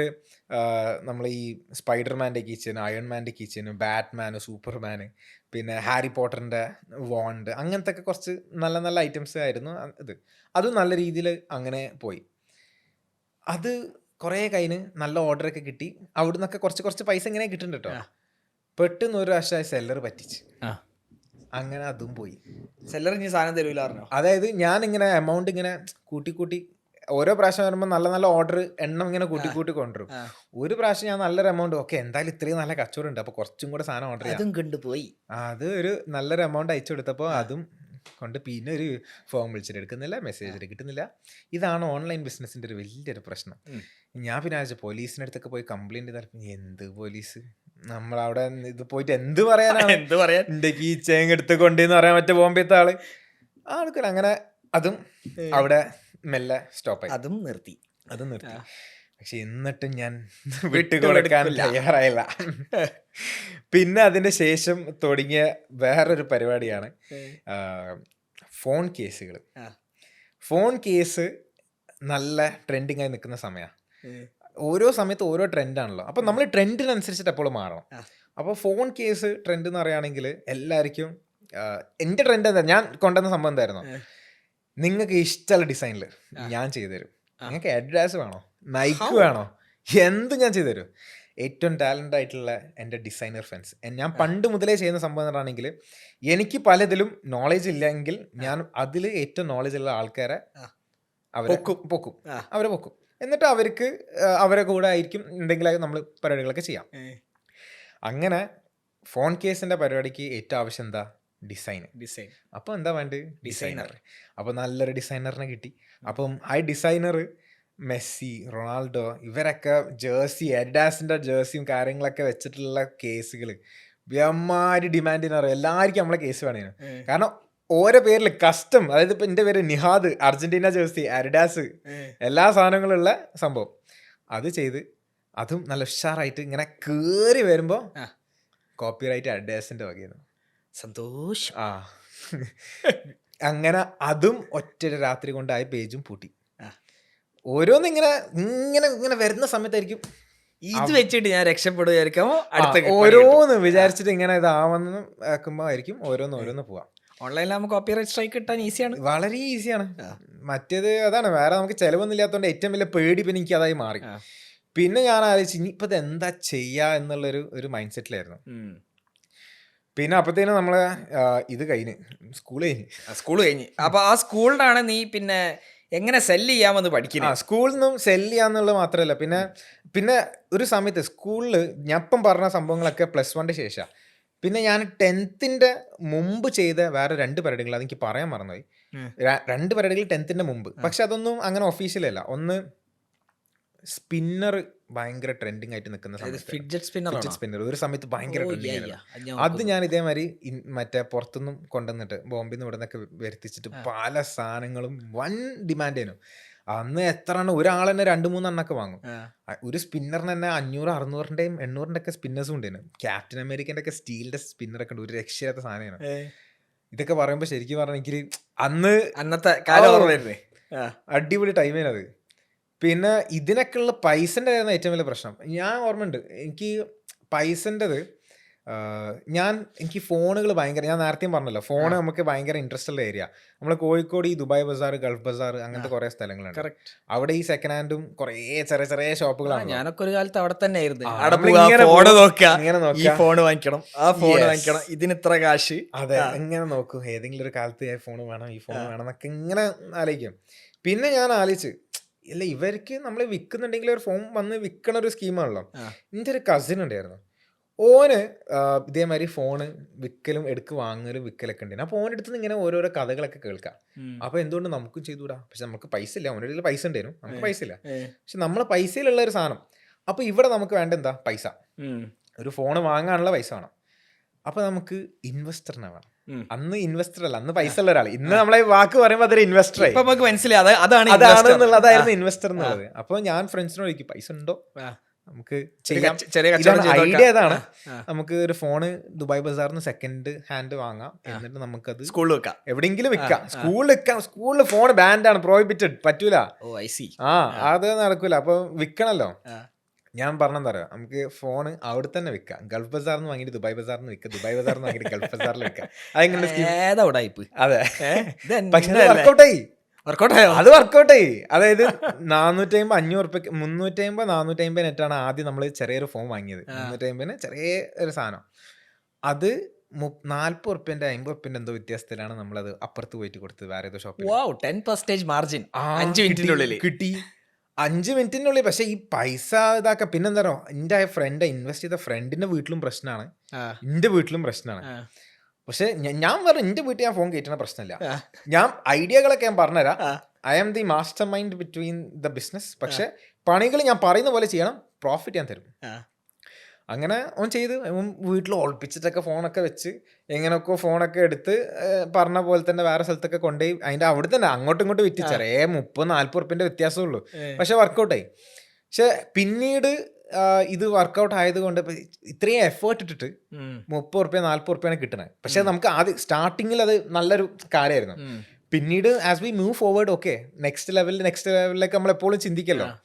പിന്നെ അതിന്റെ ശേഷം ഈ സ്പിന്നറും പരിപാടികളൊക്കെ ആകുമ്പോൾ എണ്ണും കൂടുതൽ പോണ്, മാർജിനും കുറച്ചും കൂടി കിട്ടണം. പിന്നെ എന്തിനും ബാക്കിയുള്ള ഇതിലേക്കൊക്കെ ഫോണിലേക്ക് പോകണം. അങ്ങനെ ഫോൺ അവിടെ നിർത്തി, സ്പിന്നറിലേക്ക് മാറി. അങ്ങനെ ഇതിന്റെ ഭാഗമായിട്ട് ഇപ്പൊ ഈ ഫോണിന്റെ ഭാഗമാണെങ്കിലും ഈ സ്പിന്നറിന്റെ ആവശ്യത്തിനാണെങ്കിലും അന്ന് മുതൽ, അതായത് ഞാനൊരു 14 years മുതൽ 9ാം ക്ലാസ് 8ാം ക്ലാസ് 9ാം ക്ലാസ് മുതൽ I'm talking to a lot of people. I'm asking them എങ്ങനെയാണ്, എന്താണ് റേറ്റ്, എത്രയാണ്, അങ്ങനെ ചോദ്യങ്ങളാ. കാരണം നമ്മളായ സമയത്ത് ഏറ്റവും കൂടുതൽ ക്യൂരിയോസിറ്റി ഉള്ള ഒരു സമയമാണ്. 14 years 15 years ഒക്കെ നമുക്ക് ചോദ്യങ്ങൾ, പ്രത്യേകിച്ച് പൈസന്റെ കാര്യങ്ങളാണ്. അപ്പൊ അന്ന് മുതലേ നമ്മൾ ഈ തീക്കളിയാണ്. അന്നൊക്കെ പൈസ എന്ന് പറഞ്ഞാണെങ്കിൽ തീക്കളീൻ്റെ സംഭവങ്ങളാണല്ലോ. അപ്പോൾ ആ പൈസന്റെ സംഭവങ്ങളും ഇതൊക്കെ വെച്ചിട്ട് നമ്മൾ അങ്ങനെ പോവാണ്. അപ്പോൾ അങ്ങനെ ഫണ്ടും കാര്യങ്ങളൊക്കെ മെല്ലെ മെല്ലെ വരാൻ തുടങ്ങി. പിന്നെ നെക്സ്റ്റ് ലെവലിലേക്ക് പോയി. അപ്പോൾ നമ്മൾ പറഞ്ഞു വന്നത് +2 കച്ചവടങ്ങൾ. അതെ, മൾട്ടിപ്പിൾ കച്ചവടങ്ങൾ ഞാൻ പറഞ്ഞു. അപ്പോൾ കുറേ ആൾക്കാരോട് സംസാരിക്കാൻ പഠിച്ചു. അതെ, സംസാരങ്ങളായിരുന്നു മെയിൻ. നമ്മൾ പല സ്ഥലത്തും പോയി അത്രയും കുറേ നടന്നിട്ടും ഇതിലൊക്കെ അങ്ങനെ മാക്സിമം നമ്മൾ എങ്ങനെയെങ്കിലും അത് കച്ചവടം ചെയ്യുക എന്നുള്ള മൈൻഡിലായിരുന്നു. കാരണം ഓരോ കച്ചവടത്തുനിന്നും ആരടുത്തൊക്കെ നമ്മൾ സംസാരിക്കുന്നോ അവിടെ നിന്നൊക്കെ നമുക്ക് എന്തെങ്കിലുമൊക്കെ കിട്ടും. നമ്മൾ പുതിയതായിട്ട് എങ്ങനെ അത് സംസാരിക്കാൻ പഠിക്കും. കാരണം ഞാൻ ആദ്യം വിൽക്കാൻ പോകുമ്പോൾ എനിക്ക് ഒരാളെ ഫേസ് ചെയ്യുമ്പോൾ എനിക്ക് ഭയങ്കര പേടിയായിരുന്നു. ഭയങ്കര പേടിയായിരുന്നു. എനിക്ക് കയ്യും കാലൊക്കെ വെറുക്കും. കാരണം ഒന്നാമത്തെ ആ ഏജാണ്, റാൻഡം സ്ട്രേഞ്ചർ ആണ്. ആൻഡ് നമ്മളൊരു സാധനം വിൽക്കാനാണ് പോണം, പൈസ കിട്ടാൻ അവരുടെ അടുത്ത് ഒരു പൈസ വാങ്ങാൻ പോകണം. പിന്നെ പോക്കറ്റിലുള്ള കാശ് നമ്മളെ പോക്കറ്റിൽ എത്തണം. ആ പോക്കറ്റിൽ നിന്ന് എങ്ങനെ ഇങ്ങോട്ടേക്ക് എത്തിക്കണം എന്നുള്ള സംഭവമാണ്. പക്ഷെ നമ്മൾ സംസാരിക്കുമ്പോൾ എന്തായാലും അതിൻ്റെ ഒരു ടെൻഷനും കാര്യങ്ങളെല്ലാം ഉണ്ടാവും. പിന്നെ അതിങ്ങനെ ആ ഒരു പ്രോസസ്സിലൂടെ പോയി ചെയ്ത് അങ്ങനെയാണ് നല്ലൊരു എക്സ്പീരിയൻസ് ആയത്. പിന്നെ ആരുടെ സംസാരിക്കാൻ ഭയങ്കര ഇൻട്രസ്റ്റ് ആയി. അത് നല്ല രീതിയിൽ കാര്യങ്ങൾ മുന്നോട്ടൊക്കെ പോയി. പിന്നെ ഞാൻ ഹോം ഡെലിവറി ഞാൻ കുറേ ചെയ്തിട്ടുണ്ടായിരുന്നു. അതായത് എൻ്റെ പ്രൊഡക്ട്സ് തന്നെ ഡെലിവറി സിസ്റ്റം ഇല്ലല്ലോ ഇതിപ്പോൾ കൊണ്ടു കൊടുക്കാൻ. അത് എൻ്റെ കിച്ചനൊക്കെ ഞാൻ ആരുടെ ഏൽപ്പിക്കുക, ആരെങ്കിലും കൊണ്ടു കൊടുക്കാൻ. അപ്പോൾ ഒന്നെങ്കിൽ കസിൻസിൻ്റെ കൂടെ പോയി ഇറങ്ങിയിട്ട് ഹോം ഡെലിവറി പോകും, ഇല്ലെങ്കിൽ ചിലത് കസിൻസിനെയും കിട്ടൂല. അപ്പോൾ ബസ് കയറി ഇറങ്ങിയിട്ട് അങ്ങനെ പോയി നടന്ന് കൊണ്ടേ കൊടുത്ത് അങ്ങനെ ഡെലിവറി പഠിച്ചു. ഡെലിവറിയും പഠിച്ചു. ഡെലിവറി ഒക്കെ നമ്മൾ പഠിക്കണം. ഡെലിവറി ഒക്കെ നമ്മൾ പഠിച്ചു കഴിഞ്ഞാണെങ്കിൽ അതൊക്കെ ഇൻ ഫ്യൂച്ചർ എന്തായാലും അതിൻ്റെതായിട്ടുള്ള ഉപകാരപ്പെടുകയുള്ളൂ. കറക്റ്റ്. അപ്പം ഡെലിവറി ഓൾസോ സെറ്റ്. പിന്നെ +1 അങ്ങനെ ഡ്രോപ്പ് ഷിപ്പിംഗ് പഠിച്ചു, ഡെലിവറി പഠിച്ചു, ലാസ്റ്റ് മൈൽ ഡെലിവറി. അതെ, ഡെലിവറി പഠിച്ചു, ഡ്രോപ്പ് ഷിപ്പിംഗ് പഠിച്ച് അതൊക്കെ കഴിഞ്ഞ് പിന്നെ എൻ്റെ ലൈഫിലുള്ള ഒരു മേജർ ഹാപ്പനിങ് എന്ന് പറയുകയാണെങ്കിൽ എൻ്റെ +1 ആണ്. +1 കലോത്സവം നമ്മളെ സ്റ്റേറ്റ് സിലബസിലേക്ക് മാറിട്ടോ. ഞാൻ നമ്മളെ കോഴിക്കോട് ഹിമായത്തുൽ ഇസ്ലാം എന്ന് പറഞ്ഞൊരു സ്കൂളുണ്ട്. ഹിമായത്തുൽ ഇസ്ലാം പുറത്താക്കിയാണോ? പുറത്തല്ല, ഭവൻസൊന്നും ഞാൻ CGPA 9.90% കൂടിയിട്ട് 10th പാസ്സായി. ഈ ഇതൊക്കെ ചെയ്തിട്ട് എങ്ങനെ ഇമാരി മാർക്ക് കിട്ടണേ? അല്ല, അത് ആക്ച്വലി 90% എന്നുള്ളത് ശരിക്കും പറഞ്ഞാൽ സത്യം പറഞ്ഞാൽ കുറഞ്ഞതാ. അത് ഞാൻ അതിനെക്കാട്ടി ഞാൻ എക്സ്പെക്ട് ചെയ്തിട്ടുണ്ടായിരുന്നു. പക്ഷേ ആ ലാസ്റ്റ് എക്സാമിന്റെ സമയത്ത് ഞാൻ ഒരു ബാഡ്മിന്റൺ ടൂർണമെന്റ് എന്നൊക്കെ പറഞ്ഞിട്ട് ഫുള്ളും ക്ലാസ്സിന്റെ പുറത്ത് എല്ലാ ഉടായ്പും കയ്യിലുണ്ട്, എന്നിട്ട് പഠിക്കുകയും ചെയ്യും. ഇത് കേൾക്കാനായിരുന്നു എനിക്ക് ഇപ്പോഴും ആഗ്രഹം. പക്ഷെ അതൊക്കെ അന്ന് മാത്രമേ ഉണ്ടായിട്ടുള്ളൂ. പിന്നെ പിന്നെ പോയി. പിന്നെ അതിന്റെ ഇടയ്ക്ക് എഞ്ചിനീയറിംഗ് വരുന്നുണ്ട്. എഞ്ചിനീയറിംഗ് എല്ലാവർക്കും വീര കഥകളുണ്ട്. അതെ, വല്ലാത്ത കഥകളാ. അപ്പൊ +1 ഹിമായത്തുൽ അതെ സ്കൂളിൽ പോയി. 10th 90% കിട്ടിയപ്പം കുറച്ചൊരു സങ്കടമൊക്കെ ഉണ്ടായിരുന്നു. അതെ, കുറച്ചൊരു അല്ല, പക്ഷെ നമുക്ക് എന്ത് കിട്ടിയാലും ഹാപ്പിയാണ്. പക്ഷെ നമ്മൾ പ്രതീക്ഷിച്ചത് ഇത്രയും കൂടെ ഞാൻ എക്സ്പെക്ട് ചെയ്തിട്ടുണ്ടായിരുന്നു. ഇത്രയും കൂടെ എക്സ്പെക്ടേഷൻ നടന്നില്ല എന്നുള്ളൂ. പക്ഷെ കിട്ടിയത് ബോണസ് ഓക്കെ എന്നുള്ളൊരു ഹാപ്പിനെസ് അതൊക്കെ അന്ന് മാത്രമേ ഉണ്ടായിട്ടുള്ളൂ. അതിനുശേഷം +1 സീറ്റ് കിട്ടി. ഹിമായത്തുൽ ഇസ്ലാം ഹയർ സെക്കൻഡറി സ്കൂളിൽ സീറ്റ് കിട്ടി. പിന്നെ ഇനി എന്ത് എടുക്കണം എന്നല്ല, സയൻസ് കൊമേഴ്സ് എന്നുള്ളൊരു മൂഡ്. ഞാൻ ഇത്രയും ചെയ്ത പരിപാടികളൊക്കെ എന്താ ഫുള്ള് കച്ചവടം, അതെ ബിസിനസ്. കൊമേഴ്സ് ആണല്ലോ മെയിൻ പരിപാടി. പക്ഷെ ഞാൻ എടുത്ത് സയൻസാ. Very good. Thank you. അപ്പം കാരണം എല്ലാവരും പറഞ്ഞു ഓക്കെ സയൻസ് എടുത്ത് കഴിഞ്ഞാണെങ്കിൽ നമുക്ക് ഇനി അത് ഇഷ്ടപ്പെട്ടില്ലെങ്കിൽ +2 നമുക്ക് കോമേഴ്സിലേക്ക് ചാടാലോ. അതൊരു ഓപ്ഷൻ ഉണ്ട്, കോമേഴ്സിലേക്ക് നമുക്ക് ചാടാലോ എന്നുള്ളൊരു ഓപ്ഷന്. അപ്പം പിന്നെ എൻ്റെ ഇക്കാക്ക എഞ്ചിനീയർ ആണ്. അതേമാതിരി എൻ്റെ ഫാമിലിയുള്ള കുറേ ആൾക്കാർ എഞ്ചിനീയേഴ്സ് ആണ്. അപ്പോൾ എഞ്ചിനീയറിങ് എല്ലാവരും ഈ സയൻസ് ത്രൂ ആണല്ലോ പോകേണ്ടത്. അങ്ങനെ സയൻസ് എടുത്ത് കയറി എൻട്രൻസ് കോച്ചിങ്ങും as usual the typical 12th standard science student entrance കോച്ചിങ്ങും മറ്റേതൊക്കെ പറഞ്ഞിട്ട് അങ്ങനെ പോയി. പിന്നെ അവിടെ നിന്നാണ് നമ്മൾ അറിയുന്നത് കലോത്സവം എന്ന് പറഞ്ഞാൽ ഭയങ്കര വലിയൊരു സംഭവമാണ്. അതിൽ നമുക്ക് കിട്ടിക്കഴിഞ്ഞാണെങ്കിൽ എന്തെങ്കിലും ഇതാണെങ്കിൽ ഗ്രേസ് മാർക്ക് കിട്ടും. അപ്പൊ എങ്ങനെ എളുപ്പത്തിൽ നമുക്ക് മാർക്ക് കിട്ടാമെന്നുള്ള എങ്ങനെ ചെയ്യാം. യെസ്, പഠിക്കാതെ എങ്ങനെ നമുക്ക് മാർക്ക് കിട്ടാം എന്നുള്ളൊരു ഭാഗമായിട്ട് കലോത്സവത്തിന്റെ ഭാഗമായിട്ട് നമ്മൾ സ്കൂൾ ലെവലിലുള്ള ചെറിയ സ്കിറ്റിലും പരിപാടിയിലൊക്കെ ജോയിൻ ചെയ്ത് സ്കൂൾ ലെവൽ സ്കിറ്റൊക്കെ കഴിഞ്ഞ് പിന്നെ സ്കൂൾ ലെവൽ സ്കിറ്റിന് ശേഷം നെക്സ്റ്റ് ലെവലിൽ നമ്മളോട് പറഞ്ഞു എടാ സ്കൂൾ ലെവൽ അല്ലാതെ കലോത്സവത്തിൽ നമുക്ക് പങ്കെടുക്കാം. അതിലാണെങ്കിൽ നമുക്ക് കിട്ടിക്കഴിഞ്ഞാൽ ഗ്രേസ് മാർക്ക് മറ്റേന്നൊക്കെ പറഞ്ഞിട്ട് കുറേ നമ്മൾ കൊതിപ്പിച്ച് അങ്ങനെ പേര് കൊടുത്ത് എൻ്റെ ഫ്രണ്ട് ഫോഴ്സ് ചെയ്തിട്ട് നമ്മൾ പേര് കൊടുത്ത് അങ്ങനെ ആ സ്കിറ്റ് ആണ് എൻ്റെ ഒരു മേജർ ഒരു ലൈഫ് ചേഞ്ചിങ്. എൻ്റെ ലൈഫിൽ എനിക്ക് വലിയൊരു സ്കില്ല് തന്നത് ആ ഒരു സ്കിറ്റാണ്. കാരണം ഓഡിയൻസിന് മുമ്പിൽ പെർഫോം ചെയ്യാൻ വേണ്ടിയിട്ട് തുടങ്ങി. അതായത് സ്റ്റേജിന് മുമ്പിൽ കുറേ ആൾക്കാർ പോയി കിട്ടും. പക്ഷെ എൻ്റെ പോയി കിട്ടിയിട്ടൊന്നുമില്ല. പക്ഷെ നമ്മൾ ഒന്നില്ലെങ്കിൽ പെർഫോം ചെയ്യാൻ തുടങ്ങി സ്റ്റേജിന്റെ മുമ്പിൽ. അങ്ങനെ അത് ചെയ്ത് ആദ്യം സ്കൂൾ ലെവലിൽ നമ്മൾ സ്കൂളുകാർ മാത്രം കാണുന്നത്. അത് കഴിഞ്ഞിട്ട് കലോത്സവത്തിലേക്ക് എത്തുമ്പം സബ് ജില്ല, കുറച്ചും കൂടെ ആൾക്കാർ, ജില്ല, സബ് ജില്ലയെ നമ്മൾ രക്ഷപ്പെട്ട് ജില്ലയിൽ നമ്മൾ എങ്ങനെയൊക്കെ കഴിച്ചിലായി സ്റ്റേറ്റ് ലെവലിലെത്തി. സ്റ്റേറ്റ് ലെവലിൽ സ്കിറ്റിൽ നമ്മൾ ഫസ്റ്റ് അടിച്ചു. അതെ, ഇംഗ്ലീഷ് സ്കിറ്റിൽ. ഓക്കെ, അപ്പം ഇംഗ്ലീഷ് സ്കിറ്റിൽ നല്ല അടിപൊളിയായിട്ട് നമ്മളെ ഫസ്റ്റ് അടിച്ച് ഗ്രേസ് മാർക്ക് ഉറപ്പിച്ച് സെറ്റ്. അത് നല്ലൊരു ലൈഫ് ചേഞ്ചിങ് പറഞ്ഞാൽ അത്രയും നല്ല സ്കില്ല് കിട്ടും. ഇത്രയും പബ്ലിക്കിൻ്റെ മുമ്പിലും. കാരണം സ്കിറ്റിൽ എൻ്റെ ഒരു സ്റ്റുഡൻറ് റോൾ ഉണ്ടായിരുന്നു. എൻ്റെ റോള് സ്റ്റുഡൻറ് റോളാണ്. ആ സ്കിറ്റിൽ നമ്മളെ കഥ പറയുന്നത് എന്താ അറിയോ, ഈ സയൻസ് സ്റ്റുഡൻസും ഇവരെ കളിയാക്കുന്ന ഒരു സംഭവമാണ്. അതായത് നമ്മൾ ഈ എഞ്ചിനീയറിംഗ് എന്നുള്ളൊരു മൈൻഡ് സെറ്റ്, എഞ്ചിനീയറിംഗ് ഡോക്ടർ എന്നുള്ള മാത്രം പഠിപ്പിച്ച് ഇതാക്കുന്ന ഒരു സംഭവത്തിനോട് നമ്മൾ കളിയാക്കിയിട്ട് ചെയ്യുന്ന ഒരു സാധനമാണ് സ്കിറ്റ്. അതിൽ എൻ്റെ ഒരു റോളിൽ എൻ്റെ ഒരു സീന് ഞാൻ പറഞ്ഞുതരാം. ആ സീൻ എന്ന് പറയുകയാണെങ്കിൽ രാവിലെ ഉറങ്ങി നീക്കുന്ന തിരക്കിട്ട് പോവാണ് സ്കൂളിലേക്ക്, പഠിക്കാൻ സമയമില്ല. അപ്പോൾ നേരെ ഉറങ്ങി നീച്ചിട്ട് നേരെ ബാത്റൂമിൽ പോകുന്നൊരു സീന്. ബാത്റൂമിൽ നിന്നും ഇത്രയും ജനങ്ങളെ മുമ്പിൽ പാൻറ് അയച്ചിട്ട് ഞാൻ പഠിക്കുകയാണ്. പാൻറ് അയച്ചിട്ട് ഇരുന്നിട്ട് ബാത്റൂമിൽ നിന്ന് ഞാനിങ്ങനെ പഠിക്കുകയാണ്. ആ ഒരു സീൻ വരേണ്ടായിരുന്നു. ഇതിലൊക്കെ കിട്ടുന്ന ആ ഒരു സംഭവം ഉണ്ടല്ലോ, ഇത്രയും ആൾക്കാരെ മുന്നിൽ നിന്നും നമ്മൾ പാൻറ് അയച്ചിട്ട് ട്രൗസർ മാത്രമേ ഉള്ളൂ, ട്രൗസർ ഉണ്ട് കേട്ടോ. ഓക്കെ, അതെ. അപ്പോൾ ഇത്രയും ആൾക്കാരെ മുന്നിൽ നിന്ന് നമ്മൾ ഈ പറഞ്ഞ സംഭവങ്ങളൊക്കെ ചെയ്യുമ്പോൾ നമുക്ക് കിട്ടുന്ന ഒരു സ്റ്റേജിന്റെ ഒരു ഫിയർ കുറെയൊക്കെ പോയി കിട്ടും. കറക്റ്റ് അല്ലെ, ഇത് ചെയ്താലേ മാറുള്ളൂ, ഇത് ചെയ്താലേ മാറും, അല്ലെങ്കിൽ കലാകാലം ഇങ്ങനെ പേടിച്ചിരിക്കാം. യെസ്.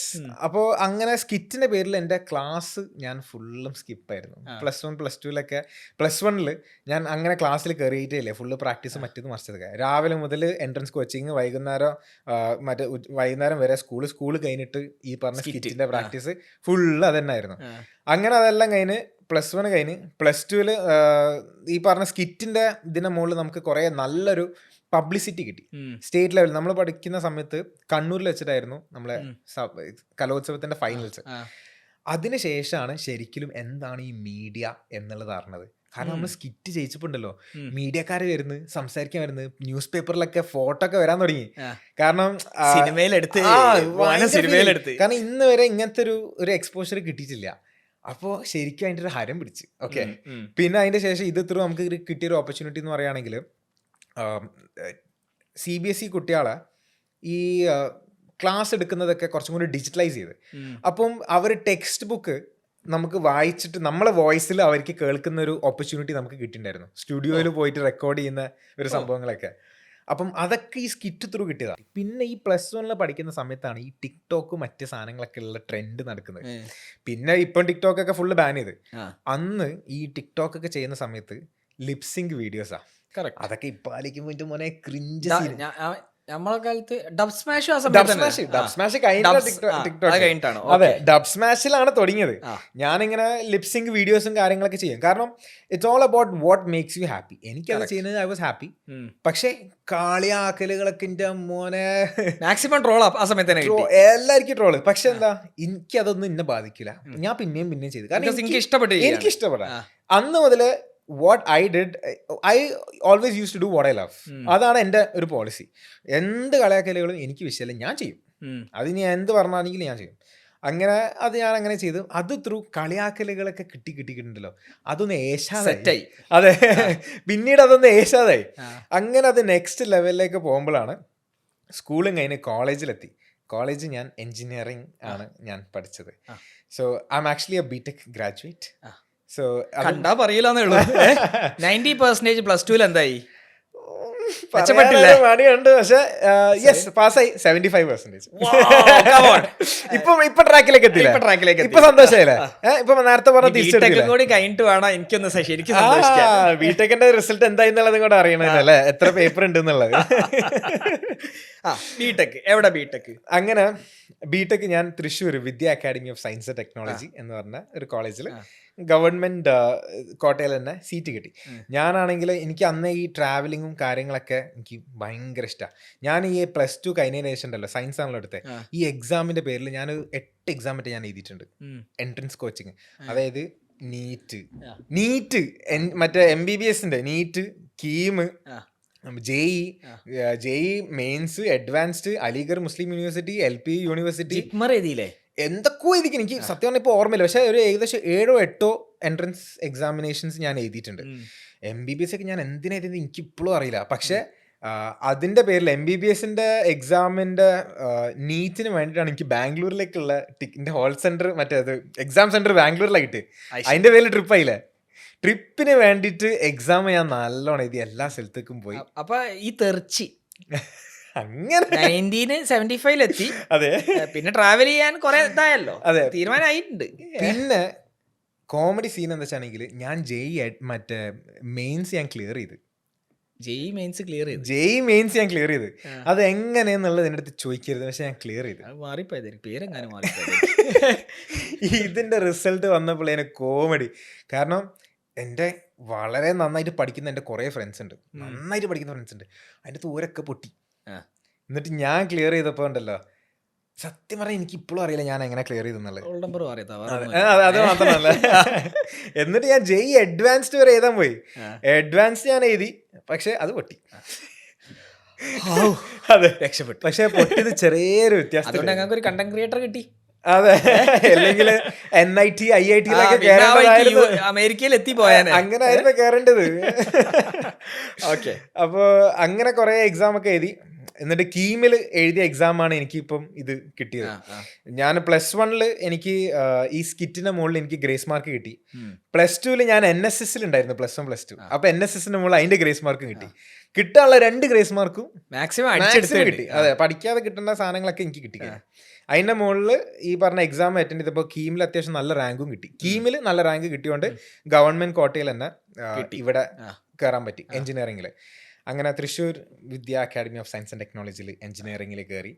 അങ്ങനെ അതിൽ കയറിയപ്പോഴാണ് പഠിച്ചോനെ എഞ്ചിനീയറിംഗ് എന്ന് പറഞ്ഞാണെങ്കിൽ ഇത് നമ്മൾ വിചാരിച്ച സാധനമല്ല, ഇത് കുറച്ച് സീനാണെന്നുള്ളത് മനസ്സിലായത്. അപ്പൊ തന്നെ ഈ എഞ്ചിനീയറിംഗ് കഴിച്ചിലാവും, ഇനിയിപ്പോ 4 കൊല്ലം എങ്ങനെ ഇവിടെ പിടിച്ചു നിൽക്കും. ഇത് നമ്മളെ മറ്റേ അൽജിബ്രി മാത്സ് ഇതൊക്കെ കണ്ടപ്പോഴും കേട്ടപ്പോഴൊക്കെയുള്ള വമ്പൻ സീന്. എനിക്ക് അപ്പോഴേ ടെൻഷൻ തോന്നി, ഇത് എനിക്ക് എന്നെ കൊണ്ട് പറ്റുന്ന പരിപാടിയല്ല എന്നുള്ളത് എനിക്ക് ഫീൽ ചെയ്യാൻ തുടങ്ങി. പക്ഷെ ഈ എഞ്ചിനീയറിംഗിൽ നിൽക്കുന്ന സമയത്താണല്ലോ നമുക്ക് തോന്നാം, ഓക്കെ നമുക്ക് അത് ചെയ്യാം ഇത് ചെയ്യാം എന്നുള്ളതൊക്കെ പല ആശയങ്ങൾ വരും. എനിക്കാണ് ആശയത്തിന്റെ ഒരു കുറവ്, കാരണം അതെ കുറവ് ഒന്നിനില്ല. അങ്ങനെ എഞ്ചിനീയറിംഗിന്റെ ആശയങ്ങളും അങ്ങനെ ഓരോന്നോരോന്ന് തുടങ്ങുന്നതിനിടയിലാണ് ഇങ്ങനത്തെ ഒരു സംഭവത്തിലേക്ക് എത്തിയത്. അപ്പോൾ എഞ്ചിനീയറിംഗ് എന്തായാലും പാസ്സാവും എന്നുള്ള കാര്യത്തിൽ എനിക്കൊരു സംശയം ഉണ്ടായിരുന്നു, ഇത് കഴിച്ചിലാവില്ല. അപ്പോൾ അങ്ങനെ കോണ്ടന്റ് ക്രിയേഷൻ എന്നല്ലെങ്കിൽ ഈ ബ്ലോഗിങ്ങിൽ ത്രൂ എങ്കിലും എന്തെങ്കിലും ഒരു പ്രതീക്ഷ എന്നുള്ളതിൽ അങ്ങനെ ഫുഡ് വീഡിയോസും കാര്യങ്ങളൊക്കെ മെല്ലെ ചെയ്യണം എന്നുള്ളതിലാണ്. പക്ഷെ അന്ന് പറയുകയാണെങ്കിൽ നമ്മൾ പൈസ കൊടുത്ത് കഴിച്ച് നമ്മൾ തന്നെ ഇടുന്നൊരു സംഭവമാണ്. അപ്പം അന്നേ എനിക്ക് ഈ പറഞ്ഞ പല സംഭവങ്ങളും ചാലഞ്ചസും കാര്യങ്ങളൊക്കെ എനിക്ക് ഭയങ്കര ഇഷ്ടമാണ്. ഞാൻ കോഴിക്കോടത്തെ ആദ്യത്തെ ഒരു ഫുഡ് ചാലഞ്ച് വരെ നടത്തിയത്. ഞാനൊരു ബർഗർ ചാലഞ്ചൊക്കെ അന്ന് 2020 സമയത്ത് ഞാൻ ചെയ്തിട്ടുണ്ട്. എഞ്ചിനീയറിംഗിൽ പഠിക്കുന്ന സമയത്ത് തന്നെ, കോളേജിൽ നിന്ന് നിൽക്കുന്ന സമയത്ത് തന്നെ വീക്കെൻഡ്സിൽ തൃശ്ശൂർ ആയതുകൊണ്ട് മൺഡേ ടു ഫ്രൈഡേ എല്ലാ ദിവസവും കോളേജ്, ബാക്കി സാറ്റർഡേ സൺഡേ നേരെ ഞാൻ വീട്ടിലേക്ക് വിടും. ഞാൻ എല്ലാ വീക്കെൻഡും നേരെ വീട്ടിലേക്ക് നാട്ടിലുണ്ടാവും. അതിൻ്റെ അപ്പുറത്തേക്ക് ഞാൻ എന്തായാലും നിൽക്കുകയില്ല, നാട്ടിലേക്ക് എന്തായാലും പോകും. കാരണം നാട്ടിലാണ് ഈ പറഞ്ഞ എല്ലാ വ്ളോഗിങ്ങും പരിപാടികളൊക്കെ നടക്കുക, ബ്ലോഗിങ് പരിപാടികൾ. അങ്ങനെ നിൽക്കുന്ന സമയത്ത് കോവിഡിൻ്റെ ഒരു വരവ് വന്ന് അതിൽ കോളേജും ഇല്ല ഒന്നുമില്ല, എല്ലാം വീട്ടിൽ ഇനിയിപ്പോൾ എന്ത് എന്നുള്ളൊരു സ്കീമായി. കോണ്ടന്റ് പേജ് ഉണ്ട്, ഇപ്പോൾ പേജ് 1500 ഫോളോവേഴ്സും 2000 ഫോളോവേഴ്സൊക്കെ ആയി. അങ്ങനെ തുടങ്ങി ഗിവ് അവേ തുടങ്ങി. ഇപ്പൊ നമ്മൾ തിരിച്ച് നമ്മൾ കണക്ട് ആയി, നമ്മള് കഥകളൊക്കെ ഫ്ലാഷ് ബാക്ക് പോയി. അതെ, ഫ്ലാഷ് ബാക്ക് കുറച്ച് കൂടിയോ സംശയം. അതെ, എഡിറ്റർ വിളിച്ച് നമുക്ക് കട്ടിപ്പിക്കാം. ചോദിച്ചു വാങ്ങിയതായി ഫ്ലാഷ് ബാക്ക്, ഇപ്പൊ തോന്നില്ല വേണ്ടില്ല. ഓക്കെ, അങ്ങനെ ഗിവ് അവേസും കാര്യങ്ങളൊക്കെ ആയിട്ട് അങ്ങനെ പോയി. അപ്പൊ പേജ് നല്ല ട്രാക്ഷൻ വരാൻ എനിക്കിപ്പോ മനസ്സിലായി എങ്ങനെയാണ് ഗിവ് അവേ വരെ എടുത്തത് നീ വാങ്ങിച്ചത്. കാരണം അത്രയും എക്സ്പീരിയൻസ് ഉണ്ട്, ആൾക്കാരോട് സംസാരിച്ച എക്സ്പീരിയൻസ് ആയി. അതുകൊണ്ടാണ് ഇത്രയും ആൾക്കാരുടെ സംസാരിക്കുന്നതുകൊണ്ട് നമുക്ക് അറിയാം അവര് പൈസ തരോ ഇല്ലയോ, അവരെ ഒരു ബോഡി ലാംഗ്വേജ് ഇപ്പൊ മനസ്സിലായില്ലേ. ഈ ഏജിൽ എങ്ങനെ എനിക്ക് അവരുടെ അടുത്ത് സംസാരിക്കുമ്പോൾ ഫുള്ള് ക്ലിയർ, വിശദമായിട്ട് ഞാൻ ക്ലിയർ പറഞ്ഞത്. ഇനി ഒരു ചോദ്യം വരെ ഉണ്ടാവില്ല, ആ രീതിയിലാണ് ഞാൻ പറഞ്ഞത്. ഇത് ഞാൻ 2 പോഡ്കാസ്റ്റ് ആക്കേണ്ടി വരും. ഓക്കെ, അങ്ങനെ ഇത് നിൽക്കുന്ന സമയത്ത് കോവിഡ് വന്ന് പിന്നെ ഫുള്ള് വീട്ടിലായി. പിന്നെ എന്ത് ചെയ്യണം എങ്ങനെ ചെയ്യണം എന്നുള്ള അറിയാതെ പിന്നെ ആ സമയത്താണ് ഈ വ്ളോഗിങ് എന്നുള്ള ഫസ്റ്റത്തെ ഒരു വീഡിയോ കോണ്ടന്റ് ക്രിയേഷനിലേക്ക് ആൾക്കാർ ഇറങ്ങുന്നത്. അതിൻ്റെ വോയിസ് ഓവർ ആയിരുന്നു.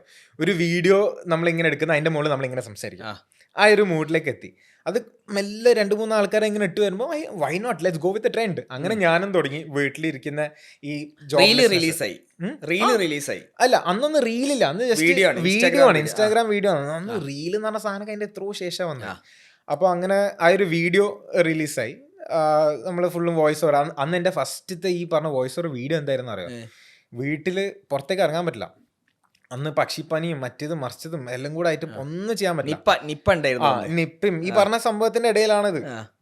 അപ്പൊ അന്ന് എൻ്റെ വീട്ടില് പുറത്ത് മുറ്റത്തെ പണികൾ, അതായത് മുറ്റം ഓല വെട്ടുന്നത്, പിന്നെ മാറ്റൊക്കെ എടുത്തിട്ട് കംപ്ലീറ്റ് ഒന്ന് വൃത്തിയാക്കുന്നത്, അങ്ങനത്തെ ഒക്കെ ഓരോരോ വീഡിയോസാണ്. അന്നത്തെ ആ വീഡിയോന്റെ ഒക്കെ ശേഷം കമന്റ്സ് കുറേ വന്ന്, വീട്ടിൽ ബംഗാളിന് ആവശ്യമുണ്ട്, മറ്റേത് ആവശ്യമുണ്ട്, ഇത് ആവശ്യമുണ്ട് എന്നൊക്കെ പറഞ്ഞിട്ട് ഫുൾ അങ്ങനത്തെ സ്കീം.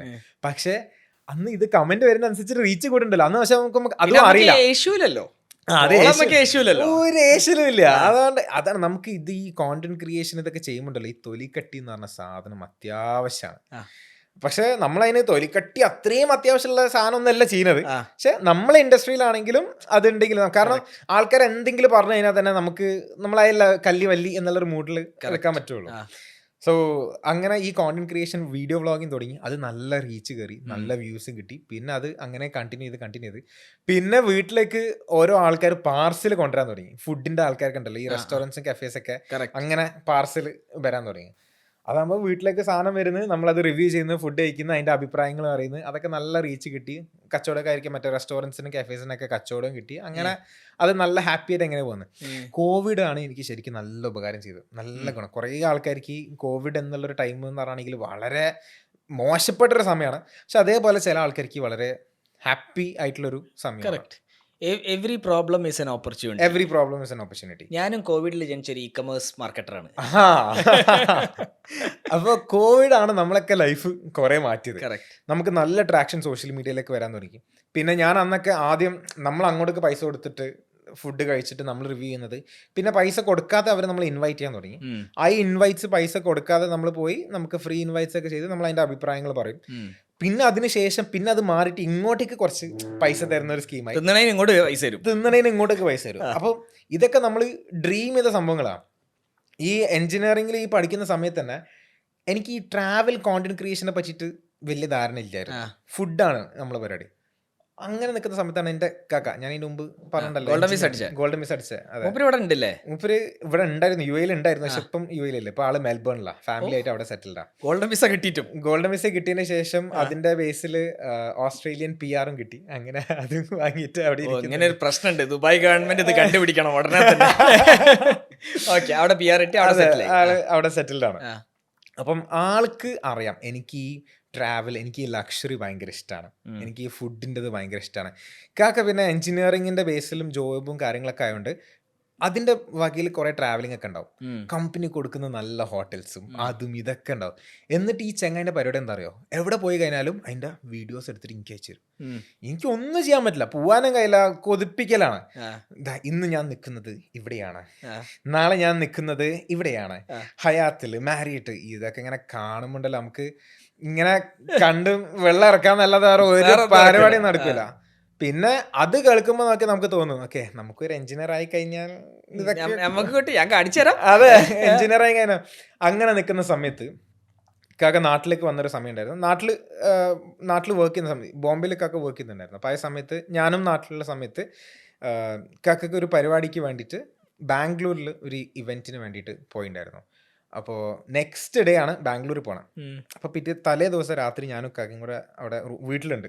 അറിയാം, നാളെ ഞാൻ നിൽക്കാൻ പോകുന്ന റൂം ഇതാ മാരിയറ്റിൻ്റെ റൂമാണ് എന്നൊക്കെ പറഞ്ഞിട്ട് ഇങ്ങനെ കാണിച്ചു തരാം.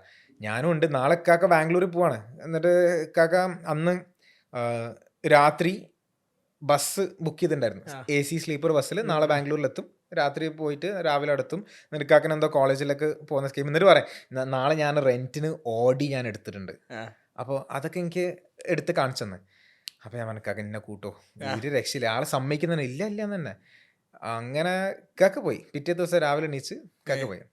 പക്ഷെ ഇതൊക്കെ കണ്ടിട്ടുണ്ടല്ലോ, എനിക്കിത് അന്ന് രാത്രി ഉറക്കിട്ടില്ല. പിറ്റേ ദിവസം ഞാൻ രാവിലെ അമ്മനോട് പറയുമ്പോൾ ഞാൻ ബാംഗ്ലൂരിൽ പോട്ടെ എന്ന് പറഞ്ഞു. അമ്മ സമ്മതിക്കില്ല. കാക്ക പോയി അവിടെ എത്തിക്കഴിഞ്ഞു. ഞാൻ ഒന്നും നോക്കിയില്ല. ഞാൻ എൻ്റെ പേഴ്സ് എടുത്ത് നോക്കിയപ്പോൾ ഏകദേശം ഒരു 400-500 റുപ്യൻ്റെ അടുത്ത് പൈസ ഉണ്ട്. നേരെ KSRTC പോയി. ബസ്സിൽ എത്ര വെച്ചപ്പോൾ ഇത്ര 350 എത്ര പറഞ്ഞു. ബാംഗ്ലൂരിലേക്ക് ഇരുന്ന് സാധാ KSRTC കേട്ടോ, നമ്മളെ സാധാ ഇരുന്ന് പോണ KSRTC. രാവിലെ 7 മണിൻ്റെ KSRTCക്ക് ഞാൻ കയറി. എൻ്റെ അടുത്ത് 1 വേ പൈസ മാത്രമേ ഉള്ളൂ, തിരിച്ച് വരാനുള്ള ഒന്നുമില്ല. അവിടെ എത്താനുള്ള പൈസ എൻ്റെ കയ്യിലുണ്ട്. ഞാൻ കയറി, വണ്ടി കയറി. എനിക്ക് ഒരു പ്രതീക്ഷ ഉണ്ട്, ഒന്നുമില്ലെങ്കിൽ ഇക്കാക്കല്ല, അവിടെ എത്തിക്കഴിഞ്ഞാൽ എന്നെ തിരിച്ചെത്താലോ. അങ്ങനെ ഞാൻ രാവിലെ 7 മണിക്ക് കയറിയിട്ട് വൈകുന്നേരം 7 മണിക്കാണ് ഞാൻ ബാംഗ്ലൂരിൽ എത്തണം, ട്രാഫിക് എല്ലാം കഴിഞ്ഞിട്ട്. അവിടെ എത്തിക്കഴിഞ്ഞാൽ പിന്നെ വേറെ വഴിയില്ല. കാക്ക വിളിക്കാൻ വേണ്ടി വന്നപ്പോൾ പിന്നെ കാക്ക അന്ന് വന്നത് ഓഡിയിൽ. ഞാൻ ആദ്യം വിചാരിച്ച് വെറുതെ പറയണം, ശരിക്കും ആള് ഓഡിയിലാണ് ബുക്ക് ചെയ്തത് എടുത്തത്.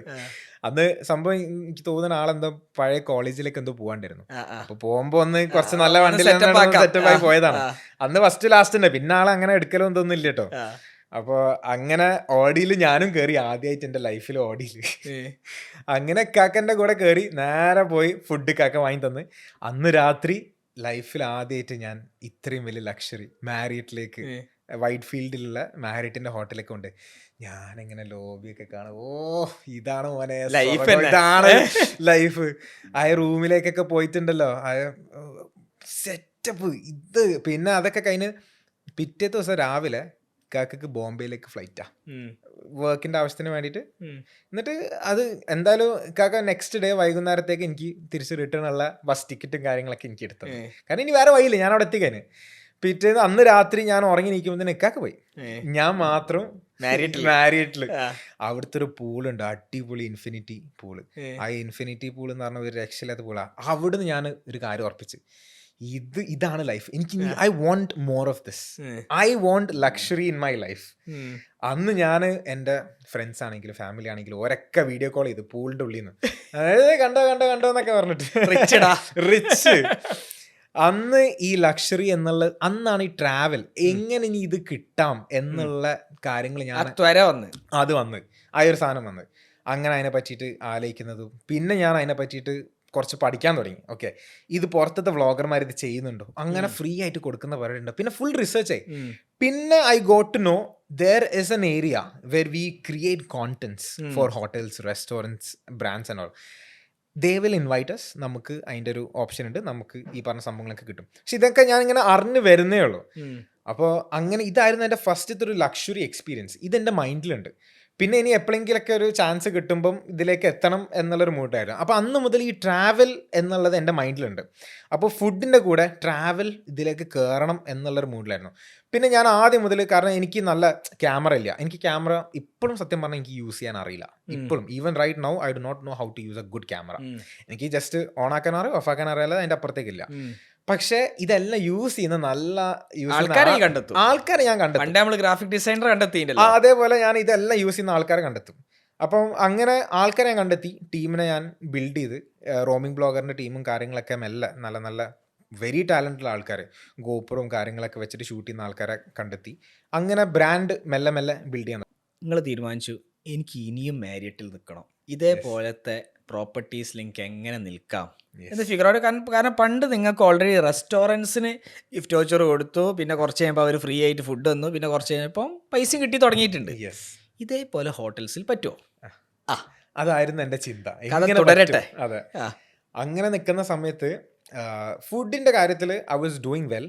എനിക്ക് നല്ല നല്ല ഇൻവൈറ്റ്സും നല്ല നല്ല കൊലാബറേഷൻസും കാര്യങ്ങളൊക്കെ വരുന്നു. പക്ഷേ ട്രാവൽ മാർക്കറ്റ് ട്രാപ്പ് ചെയ്യാൻ പറ്റിയിട്ടേ ഇല്ല. അങ്ങനെ നിൽക്കുന്ന സമയത്ത് I started reaching out to brands. Okay, അതിന് മുമ്പ് വെൻ ആ ഫസ്റ്റ് ഡീൽ സ്ട്രൈക്ക് ചെയ്തല്ലോ, അതായത് ഫുഡ് ഫ്രീ ആയിട്ട് കിട്ടി, അതുവരെ ഓക്കെയാണ്, വളരെ ശരിയാണ്.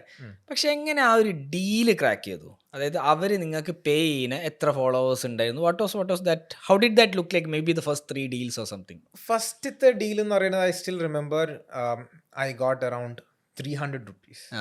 ഒരു വീഡിയോ ചെയ്ത് കൊടുക്കണമെങ്കിൽ എനിക്ക് 300 rupees, 300 or 500, 300 ആവുന്നതാണ്, 500 ഇല്ല.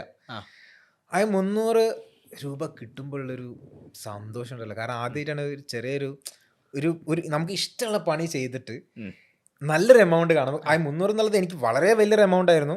കാരണം ഈ വീഡിയോ കാണുന്ന ആൾക്കാർക്ക് ഇത്, ഈ ഒരു ഓഡിയൻസിന് അതൊരു ഇറ്റ്സ് പീനട്സ്. പക്ഷെ കിട്ടി ഫസ്റ്റ് പേയ്മെന്റ്. യെസ്, അതെങ്ങനെ കൺവിൻസ് ചെയ്തെന്നുള്ളതിൽ ഐ സെഡ് ഓക്കെ, ഞാൻ ഇത്രയും ഓഡിയൻസിന്റെ അടുത്തേക്ക് എന്റെ വീഡിയോ. അപ്പോഴത്തേക്ക് എത്ര ഓഡിയൻസ് ഉണ്ടായിരുന്നു? എത്ര ലൈക്ക് റീച്ച് എന്തായിരുന്നു? 5,000 6,000 ഫോളോവേഴ്സ്. ഓക്കെ, അപ്പൊ ഇത്രയും ആൾക്കാരുടെ അടുത്തേക്ക് ഫോളോവേഴ്സ് എത്ര ഉണ്ട്, പക്ഷെ വ്യൂസ് ചുരുങ്ങിയത് ഒരു 1500 2000 3000 വ്യൂസ് 4000 5000 വ്യൂസ് ഒക്കെ ആവറേജ് കിട്ടുന്നുണ്ടായിരുന്നു. അപ്പൊ 5000 ആൾക്കാരുടെ അടുത്തേക്ക് നിങ്ങളെ ബ്രാൻഡ് എത്തിക്കാൻ ഞാൻ പറയുന്നത് വെറും 300 റുപ്യാണ്. പക്ഷെ എനിക്ക് നല്ല ടെൻഷൻ ഉണ്ട്, 300 പറഞ്ഞാൽ കയ്യിൽ നിന്ന് പ്രൊജക്ട് പോവോ ഇല്ലേ എന്നുള്ളത്. പക്ഷെ we need to start somewhere. എവിടെന്നെങ്കിലും തുടങ്ങിയാൽ പറ്റും. കറക്റ്റ്. പിന്നെ എനിക്ക് പണ്ട് മുതലേ ഉള്ള എൻ്റെ ഒരു ആഗ്രഹം എന്ന് പറഞ്ഞെങ്കിൽ to be the best in what I do. അത് എനിക്ക് നിർബന്ധമായിരുന്നു. അതിന് വേണ്ടിയിട്ട് എല്ലാവരും ഫോണിൽ ഷൂട്ട് ചെയ്യുമ്പോൾ ഞാൻ പണ്ട് മുതലേ ക്യാമറയില്ല ഞാൻ ഷൂട്ട് ചെയ്യാൻ തുടങ്ങിയത്. പക്ഷെ എൻ്റെ കയ്യിൽ ക്യാമറ ഇല്ല. ക്യാമറ ഉള്ള ആൾക്കാരെ അറിയാം, ഒപ്പിക്കും. ക്യാമറ ഉള്ള ആൾക്കാരെ ഒപ്പിക്കും. പിന്നെ അങ്ങനെ ഓരോന്ന് ബിൽഡ് ചെയ്ത് അവർക്കും കാര്യം ഉണ്ടാവണം, നമുക്കും കാര്യം ഉണ്ടാവണം. ശരിയാണ്. അങ്ങനത്തെ രീതിയിൽ I started doing content creation in camera. So അന്ന് I was standing out in that area. എല്ലാവരും ഫോണിൽ ചെയ്യുമ്പോൾ ഇവൻ വേറെ തന്നെ എക്സ്പെൻസീവ് ആയിട്ടുള്ള സാധനങ്ങളും കാര്യങ്ങളൊക്കെ വെച്ച് എന്തിന് എന്നുള്ളൊരു മൂഡായിരിക്കും. ഈ വീഡിയോസൊക്കെ ഫസ്റ്റ് ചെയ്യുന്ന സമയത്ത് എല്ലാവരും അറിയും ഇവൻ എന്തിനോ വേണ്ടി ചെയ്യുന്നു, എന്തൊക്കെയോ ചെയ്യുന്നു, ഒരു കാര്യമില്ല എന്നുള്ളൊരു മൂഡാണ് എല്ലാവർക്കും. പക്ഷെ എനിക്ക് സന്തോഷം കിട്ടുന്നുണ്ട്, ഞാൻ ആഗ്രഹിച്ച ഫുഡുകൾ എനിക്ക് കഴിക്കാൻ പറ്റുന്നുണ്ട്, ഞാൻ പോകാൻ ഉദ്ദേശിക്കുന്ന റെസ്റ്റോറൻറ്റ്സിലേക്കൊക്കെ എനിക്ക് പോകാൻ പറ്റുന്നുണ്ട് എന്നുള്ളൊരു ഇതുള്ളതുകൊണ്ട് പിന്നെ I don't have to give a damn about anybody. ശരിയാണ്. വേറെ ആരും എനിക്ക് വേണ്ടിയിട്ട് ഇത് കൊണ്ടു തരുന്നില്ല. അതെ, നമ്മൾ നമുക്ക് വേണ്ടി അധ്വാനിക്കുന്നു, നമുക്ക് വേണ്ടിയിട്ടുള്ള നമുക്ക് ഇഷ്ടപ്പെട്ട സംഭവങ്ങൾ നമ്മൾ ചെയ്യുന്നു. അതെ, കാരണം നമ്മളെല്ലാവരും ടീനേജേഴ്സാണ്. അപ്പോൾ ഈ ടീനേജിൽ തന്നെ നമുക്ക് നമ്മുടെ ഫ്രണ്ട്സിനും ഇതേപോലെ തന്നെ അവർക്കും ഈ പറഞ്ഞ റെസ്റ്റോറൻറ്റ്സും കഫേസിലൊക്കെ പോയി ഇത്രയും വലിയൊരു എമൗണ്ട് എന്തായാലും സ്പെൻഡ് ചെയ്യാൻ പറ്റില്ല. അപ്പോൾ ഒരേ ലൈക്ക് മൈൻഡ് ആൾക്കാർ എല്ലാവർക്കും ഈ ഓപ്പർച്യൂണിറ്റിക്ക് വേണ്ടി കാത്തിക്കുന്നത്. അപ്പം എൻ്റെ സ്കില്ലെന്ന് പറയുന്നത് ഇവരായിട്ട് കണക്റ്റ് ആവാം, എൻ്റെ ഒരു മാസ്റ്റർ പ്ലാൻ വർക്ക്ഔട്ട് ചെയ്യുക. പിന്നെ അവരെ സ്കില്ലെന്ന് പറയുന്നത് ക്യാമറ സ്കിൽസും ഞാൻ ഉദ്ദേശിച്ച രീതിയിൽ അവർ എടുക്കുക എന്നുള്ളത്. അപ്പോൾ അങ്ങനെയാണ് ഫസ്റ്റത്തെ ഡീല് സംസാരിച്ചിട്ട് പോയിട്ട് ക്രാക്ക് ചെയ്യുന്നത്. And that was like the happiest moments, one of the most memorable moments in my life. Okay, പിന്നെ മെല്ലെ മെല്ലെ പ്രൈസിങ് കൂട്ടി കൊണ്ടുവന്നു. 300 ഉള്ളത് 500, 500 ഉള്ളത് 1000, 1000 ഉള്ളത് 5000, 10,000. കറക്റ്റ്. പിന്നെ കോൺഫിഡൻസ് ആയി. അതെ, പിന്നെ അത് അങ്ങനെ അത് സെറ്റ് ആയി നടക്കുക. അത് സെറ്റ് ആയി നടക്കുന്നുണ്ട്. അങ്ങനെ നിൽക്കുന്ന ഇടയിലാണ് ഈ 300 ഇതൊക്കെ വാങ്ങുന്ന സമയത്ത് അത് അങ്ങനെ 500, 1000 according to the audience growth, also page grow ചെയ്യുന്നതനുസരിച്ചിട്ട് നമുക്ക് കുറച്ചും കൂടി നല്ല നല്ല ഓപ്പർച്യൂണിറ്റീസ് കിട്ടാൻ തുടങ്ങി. പിന്നെ ഈ ട്രാവൽ എന്നുള്ളത് എൻ്റെ മൈൻഡിൽ പണ്ടേ ഉണ്ടായിരുന്നു. ഈ മാരിറ്റിൽ പോയ മുതലുണ്ട് എനിക്കൊരു റിസോർട്ടിൽ ഫ്രീ ആയിട്ട് നിൽക്കണം, അങ്ങനെയൊക്കെ സംഭവങ്ങൾ. അപ്പോൾ we started reaching out to properties. പക്ഷേ പ്രോപ്പർട്ടീസിൽ റീച്ച് ഔട്ട് ചെയ്തിട്ടൊന്നും അങ്ങനെ റെസ്പോൺസും കാര്യങ്ങളൊന്നും കിട്ടുന്നില്ല. കാരണം ഒന്നാമത്തെ ആൾക്കാർക്ക് അറിയില്ല ഇത് കേരളത്തിൽ ഈ പറഞ്ഞ അങ്ങോട്ട് അപ്രോച്ച് ചെയ്തിട്ട് ആ ഒരു സംഭവം ഇല്ല. സോ നമ്മളത് ഇനി പറഞ്ഞ് സംസാരിച്ച് റെഡിയാക്കി എടുക്കണം. അപ്പം അങ്ങനെ എടുക്കുന്ന സമയത്ത് ഒരു ടീം സമ്മതിച്ചു. അവർ പറഞ്ഞു യു കം ഓവർ, പൈസ ഒന്നുമില്ല, എനിക്ക് ഫ്രീ ആയിട്ട് സ്റ്റേ കിട്ടിയാൽ എനിക്ക് വേറെ ഒന്നും വേണ്ട, പുതിയൊരു കാറ്റഗറിയാണ്, പുതിയ കാറ്റഗറി. അങ്ങനെ ഒരു റിസോർട്ട് നമുക്ക് ഫ്രീ ആയിട്ട് 1 നൈറ്റ് സ്റ്റേ തരാമെന്ന് പറഞ്ഞു. ഇതിനെ സന്തോഷമായില്ല, എൻ്റെ ഡ്രീമാണെന്ന് വർക്ക്ഔട്ട് ആയത്. അങ്ങനെ ആ റിസോർട്ടിലേക്ക് പോയി, വയനാട്ടിലുള്ള ഒരു ഹോം സ്റ്റേ ആയിരുന്നു. അങ്ങനെ അവിടെ പോയി അന്ന് ഞാൻ ഇതാണ് ഞാൻ അന്ന് സ്വപ്നം കണ്ട. അതെ, അങ്ങനെ പോയി I was living my dream at that point of time. അങ്ങനെ ആ വീഡിയോ കാര്യങ്ങളൊക്കെ നമ്മൾ ചെയ്ത് വ്ളോഗൊക്കെ റിലീസ് ചെയ്ത് അന്ന് നമ്മൾ യൂട്യൂബിലൊരു കൈയൊക്കെ നോക്കിയിട്ടുണ്ടായിരുന്നു. പക്ഷെ യൂട്യൂബ് ഭയങ്കര പണിയാണെന്നൊക്കെ കണ്ടപ്പോൾ അപ്പം തന്നെ ഞാൻ കൈവിട്ട്, വേണ്ട, നമുക്ക് പേയ്മെന്റ് എന്തായാലും ചെറിയ ചെറിയ പേയ്മെന്റ് ഇൻസ്റ്റാഗ്രാമിൽ നിന്ന് തന്നെ ക്ലയൻസ് തരുന്നുണ്ട്. അല്ലാതെ അതെ ബ്രാൻഡ് ഡീൽസ് കിട്ടുന്നുണ്ട്. ബ്രാൻഡ് ഡീൽസ് ഒക്കെ ഇപ്പൊ വന്ന് വാക്ക്, അന്ന് ആൾക്കാർ പൈസ തരുന്നുണ്ട്. ആരൊക്കെ പൈസ തരുന്നുണ്ട്. അങ്ങനെ നമ്മൾ വീഡിയോ അവർ കണ്ട് അവർക്ക് നല്ലോണം ഇഷ്ടപ്പെട്ട് അവർ ചോദിച്ചു Nihad share me your account number എന്ന് പറഞ്ഞു. ട്രാവൽ എക്സ്പെൻസ് എങ്കിലും നമുക്ക് തരണം എന്നുള്ള രീതിയിൽ അന്ന് അക്കൗണ്ട് റിസോർട്ടിന്റെ ആ ഒരു ഹോം സ്റ്റേന്റെ ആൾക്കാർ അന്ന് ഞാൻ ട്രാവൽ എക്സ്പെൻസിന്റെ ഒരു പൈസ അവർ തരാന്നുള്ളൊരു മൂഡിലെത്തി. ഓക്കെ, സന്തോഷം. പിന്നെ ഓരന്ന് അക്കൗണ്ടിലേക്ക് പൈസ ഇട്ടപ്പോ അത് 5000 പറ്റുണ്ടായിരുന്നു. നമ്മള് ഈ അന്ന് വീഡിയോനൊക്കെ എനിക്ക് കിട്ടുന്നത് 1000, 1500 കിട്ടുന്ന സമയത്ത് പെട്ടെന്ന് ഒരു 5000 അക്കൗണ്ടിലേക്ക് വന്നു. 5000, 3000 എനിക്ക് കറക്റ്റ് ഓർമ്മയില്ല, പക്ഷെ വലിയൊരു എമൗണ്ട് ആയിരുന്നു. അത് എനിക്ക് അപ്പം തോന്നി ഇന്റെ മോനെ സീന് റിച്ച്, ഈ പൈസ ഒക്കെ ഞാനത് എവിടെ കൊണ്ടേ വെക്കൂ.